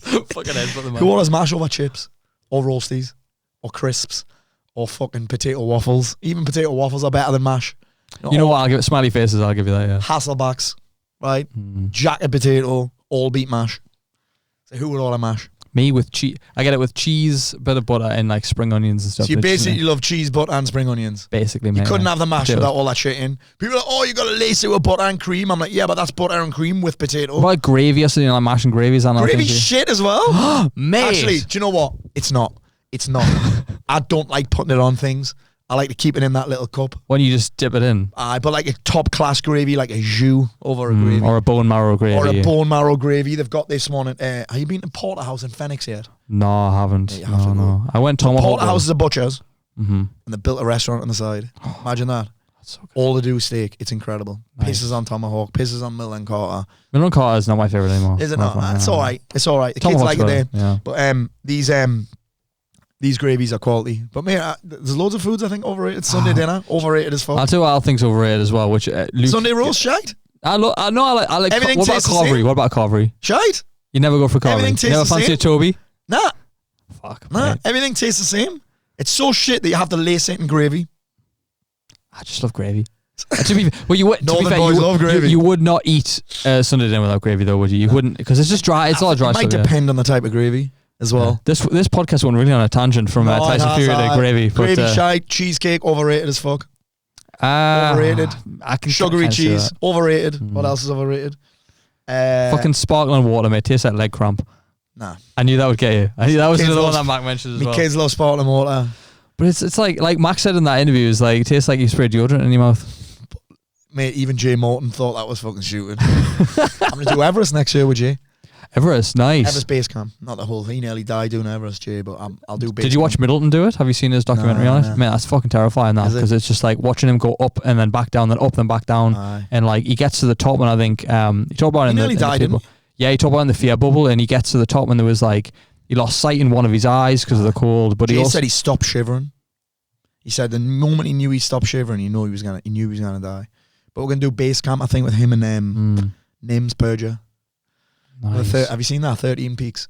Nah, Oh mate, it's this guy Nims, XSAS, Burker. obviously. And he did these 13 peaks in Nepal. Fastest they've been done is in like 8 years. He did them Wow. in 8 months. Christ. Aye, mad fucker. Nah, Aye. but Everest will be a nutcase one for you, mate. Base You ever- camp, I think I'm going to do it with just a pair of shorts on as well. Really? Aye. You're gonna be one of those One people? of the that- lads in Alliance did it. I was like, well, if he's done it, I'm going to do it. Pair of shorts, hiking boots, socks. Fuck it. Backpack. Christ. Let's go. When are you doing this? Dinner. Next year sometime. Nice. Well, it's on the podcast now. You've got to do Well, it now. if Yeah. my pec's fucked, if it is really fucked and I can't train jiu-jitsu, I'll have to get into something else, hiking.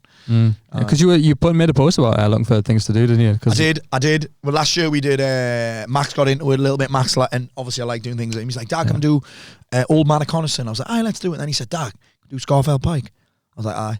Nice. I was laughing at something the other day. I love this. Someone said, hey, you with the walking sticks and all the gear and the camel pack on. I've just been up Scarfell Pike with me kid who had a pair of fucking Crocs on. It's like, Oh God. I found it quite humorous. Yeah. But everyone's into hiking now, which I love Oh, yeah. seeing it. I also love that meme where everyone who was used to get on the sesh is now hiking. And I love that, mate. I think it's funny. Spiritual healing, isn't it? It's funny, but I'm also it's really fucking class. Like, I love that people are doing more exercise. But I will do, me and Max will probably do Snowden, maybe. Nice. Or that'll be cool. what's the other one? Ben Nevis. I think Max could do both of those, so I'll do them with him. But then loads of people give me suggestions about where to go. Yeah. But then I'm like, what the fuck am I going to do that? Just got back from Dubai. This weekend I'm going to Hiem on Saturday, which is my favourite restaurant. Actually, it's my second favourite now. I went somewhere else that was better. Hiem, and then we've got Pink, and then we've got Tommy in it. And then next weekend we're in fucking Krakow and going to Auschwitz. Yeah, Leslie was telling me about that. Have you been? Nah. Oh, mate, I was literally in Auschwitz the beginning of May. Oh, really? And it's honestly, they take you through the gas chamber. Yeah. And Oh, shit. and it's like you think like you've seen some harrowing shit, or you're like, I can handle this. You walk through, you feel it in your gut. Yeah. You feel like this because you look around, you go, this was where thousands died. Nina It's has to fucking go there. mad. Because she watched the boy they were learning about World War or something. Oh, the boy in the striped School. pajamas. Then she watched the boy in the striped pajamas. And I booked in. She was like, oh, Dad, I can't wait to go there. I was like, I'm not sure you'll feel like that when we go. Yeah. And then what have we got after that? 1st of July. Oh, we're going to watch Savannah Marshall, who's headlining at the O2. And then it's 8th of July, and then the football season's going again. So you got loads fucking booked in. Who the fuck? Mate, one day on the 8th of July, we're going. Sunderland are playing South Shields at 12:30 pre-season, and then they're playing Gateshead at 4 p.m. Me and Max are going to both. Obviously, yeah. He loves it. Yeah. He loves it. And the thing is, he's only just got into football this last year. Didn't even like it before that. And now he's just like, what he loves is, this is weird. He sings songs of teams that we don't even support. So we're at Man United the other week, Man United Chelsea's going, Casemiro. He just joins in the singing. He loves it. It's really weird. Yeah. It's really weird. He loves that. Mate, this is really weird. You know that we do our events at football stadiums now, right? Yeah. I get a buzz. It's weird. I get a little boy buzz when I walk up the steps and I see the pitch. I'm feeling it now. I still get the butterfly. It's so mad. It's so like even in an empty stadium. Yeah. So we went to Chelsea the other week, and I always sneak off me. I'm like, oh, that's the woman. Can you get the door? She's like, well, I shouldn't really, but they should take us in the changing rooms onto the pitch where you're not supposed to be. I always brown nose me way in, and I still get the buzz. It's so mad. Yeah. And that's why I'm like, and we've only just started doing it. Like, mate, the places we've been to this year, this last 12 months, have been fucking Eintracht Frankfurt we've been to this year. I love watching your journey online. It's mad. It's mad. Like, it's just like, people are like, why have you gone there? I'm like, why not? It was a flight from Newcastle. What else I can do this weekend? Yeah. You know what I mean? That's what I think, like, the money thing buys you as well. I think it's good to have, because it's fun not... I call them fun tokens. Yeah, fun coupons. Fun You know, Wolf of Wall Street is, look what I got, fun coupons. Fun coupons, aye. What was it, Ty Lopez calls it? Fuel units or something like does that. he? Something fucking dapper. Fucking Ty Lopez, fuck me. Well, the last question I have for you has to be, because I'm very curious, what was it like to be with Gary Vee? And speaking with Gary Vee, what was it? Mate, the whole thing was mental. So from the start, I just done the Time Theatre. Yeah. 1,000 people at that show, which was fucking probably the highlight of my career so far. Top 5 moments of my life. Top 5 moments of my life would be my kids being born, Leslie, Sunderland winning in the playoffs last year, not kidding, and then filling the Time Theatre. Gary Vee would maybe be top 10 as well. Like, nice. But anyway, I got that 2 days after. I got a message. We're actually flying to Dubai as a like after show treat, kind of a week away there, and I got a message saying, "Hey Paul, we love what you're doing. Would love to fly out to Puerto Rico." I was one of those to fuck off, man. I thought it was one of those bullshit, you know, when like, oh, we'd love to give you a blue tick. You know, when I'd love to do Hormozy style reels. I thought it was one of them. And then I looked at the guy's name. I was like, oh, actually, I was in Wake Up Warrior with him. He must be real. And he said, and I was like, oh, no, mate, it's fine. He said, oh, no, we'll fly your family out for a week. And Gary Vee speaking. I was like, are you serious? He's like, aye. So anyway, we went. Took the kids out of school, flew to Puerto Rico. It's a fucking long trek, that, by the way. Yeah. Flew to Puerto. I tried to get them to wrangle business class.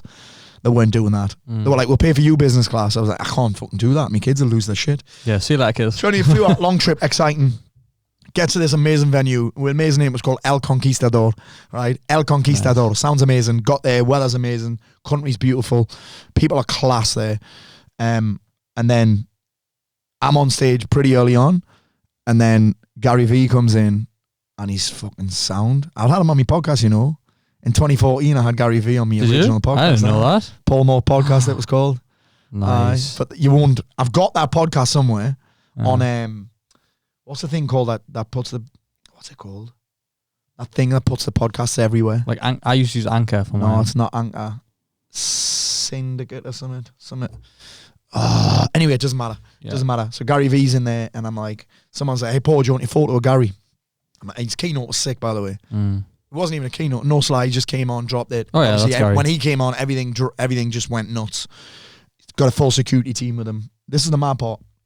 I said it on the organizer. Listen, I know you're probably not supposed to tell me because you've paid me something. They paid me really well, actually, and flew me there. It was incredible. He says, I was like, how much did Gary Vee get paid? Like 300 grand. Fuck off. 300 grand for an hour. Nice. And he was like, and then they were like, do you want your photo taken? I was like, aye. He said, because there's 20 people here that can get the photo taken with Gary. The speakers and the people that have paid for it.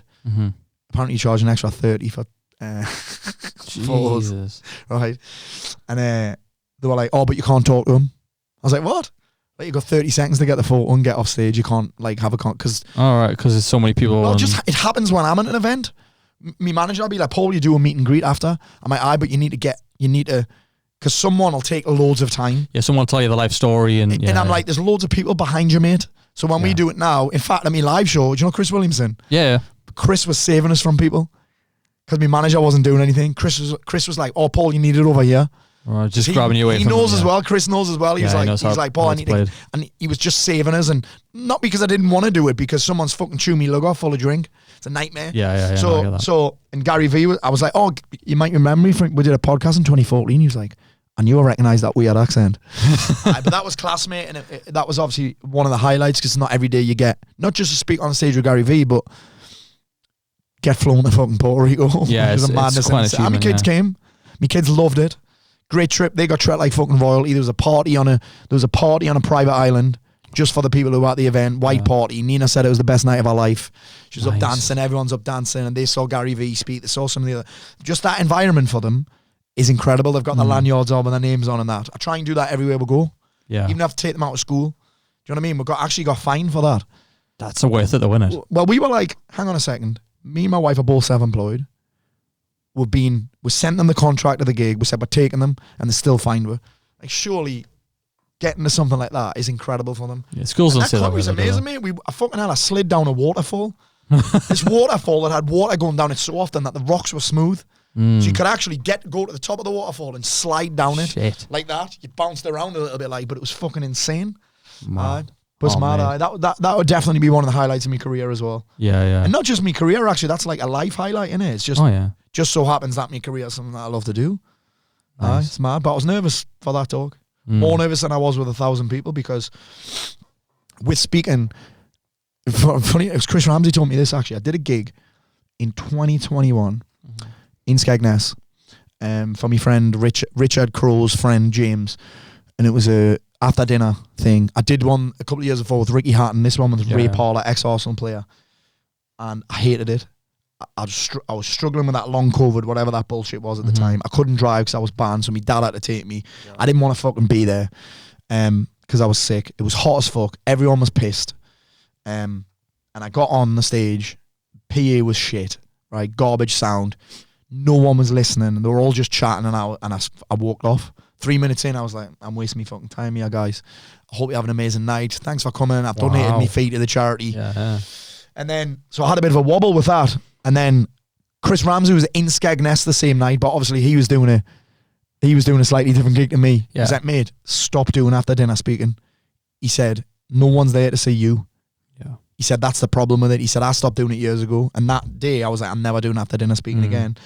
He said, and Chris said, no one's there to see you. He said, when you do your own stuff, people are there to see you. Yeah.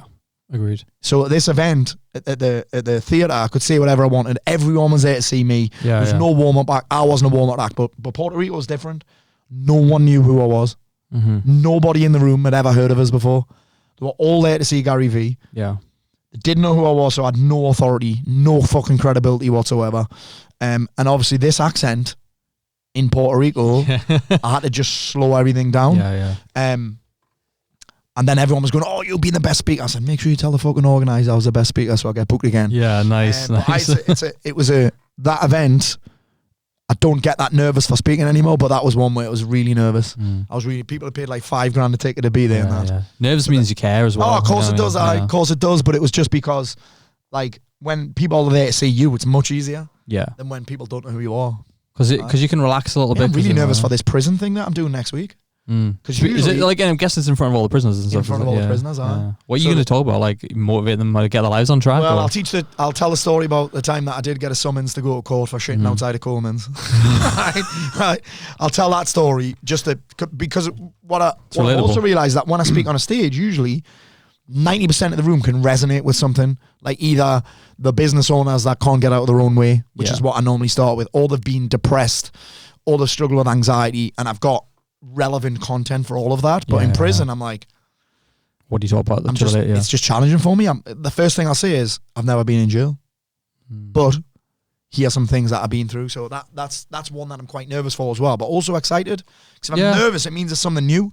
And if it's something new, it's growth. Yeah, exactly. I'm excited to see that video as well. Yeah. I don't know what we'll be able to do. I don't know how much we'll be able to put out, but it'll be... Even if the cameras are just on you and not on the crowd, it'll still that's what'll happen. Yeah. Amazing. We'll have to put the cameras through all the fucking security shit and that. Yeah. For God's sake. But it's mad. Mate, so I talked in one of my last podcasts with a boxer called Stephen Robinson, and he mentioned quite a lot of the word legacy. So I'm just curious if you could sum up, what do you think, or what would you hope that your legacy would be? Oh, fucking hell. I thought about this yesterday at that funeral, actually. That I impacted people. That's it. That I impacted people. I want people to remember me for making them laugh, for maybe making them think differently, and for maybe maybe have them think differently so that they can act differently, really. That's it, really. That I impacted people in a positive way. That's it. Class. That's it. Whether that's me kids, whether it's me kids. You think about, you kind of, my kids are my legacy. So I want them to kind of not be the same as me, but respect people that respect them, make people laugh, remember that they've got the opportunity to be the best part of somebody's day. It's hard because my son's really quiet as well, so he's not in that space yet. Like, he has a very small circle of friends. Nina's obviously Nina. But yeah, my legacy is that when people talk about me when I'm dying, that they can remember funny stories, adventurous, all the adventure shit, and that I lived a life that was exciting, electric. Class. Mate, well, you've never failed to inspire me, and you've never failed to make me laugh either as well, man. So, and all the clips I've seen, I hear some of the training and stuff going on. I'm just like, there's no one that I can think of that I've seen mentor people and coach people that does it as well as you. Oh, thank you, sir. I appreciate that. Yeah, no worries, man. I appreciate you coming on the podcast as well. My pleasure. In the studio. But Paul, listen, where can people follow you? Where's best to go if someone wants to work with you as well? Well, if you're still here, it means I haven't offended you, so that means you're a good fit to come and check out the rest of my shit. Probably right now, I mean, I'm on all the platforms, but probably right now, Instagram's where I have the most fun. I post less and less on Facebook. In fact, if it wasn't for their advertising platform, I probably wouldn't bother with it. It's a fucking cesspit. It's turned into Twitter. But Instagram's the platform where I have the most fun and where I can interact with people the most and where I can answer the most questions and all that kind of shit. But yeah, Instagram's the place to come see me. You can check out my podcast on Spotify. I upload one probably every fucking 6 months. Paul Mort talks shit. Paul Mort talks shit. There'll be a lot of episodes from early on, but right now we've just slowed down because we've got so much on. Nice. What if someone wants to work with you? Where's best to go for that? Instagram. Just link in bio? No, Instagram, so we can filter out whether you're whether we're good or not. Nice. The woman yesterday, funny enough, sent us an email asking for more details. So I sent her the details. She said, "Can you answer me question?" She asked us how much it was and what it involves. So I sent her the details back, and she was like, "Can you answer me question?" And I said to Kath, "Don't answer that email because you've just discounted yourself from being a great fit for us to work together." And I would work with everybody, but if I don't feel there's going to be a match, it's not going to work. It's not worth it, yeah. It's not worth their time, it's not worth yours. I know that I can't help everybody. I know that I can't be friends with everybody. I know that not everyone's going to like me. I know that everyone's not going to vibe with me. Because if they did, it would probably mean I'm a boring cunt. Yeah, sure. Or you're just people pleasing to everyone. Yeah, exactly. Yeah. And I don't think there's anybody that's, even if you try hard to be liked by everybody, you're not going to be liked by everybody. Yeah. And I think once you realise that, your life gets fucking way easier. Yeah. Yeah, mic drop moment. But cheers, Paul, for coming on as well. And if you're still listening, guys, obviously, please go and check out Paul's podcast. Check out all his links as well. I'll leave some stuff for him in the description. But also give us a 5-star review because that just pushes up the rankings. Let's go. So come on. None of this 4-star bullshit. I'm sick of people giving 4 stars. I'm like, just give us 5 or none. It's just like, there's no point in being critical like that. But I will see you guys in the next episode. So until then, peace. Shamazin'.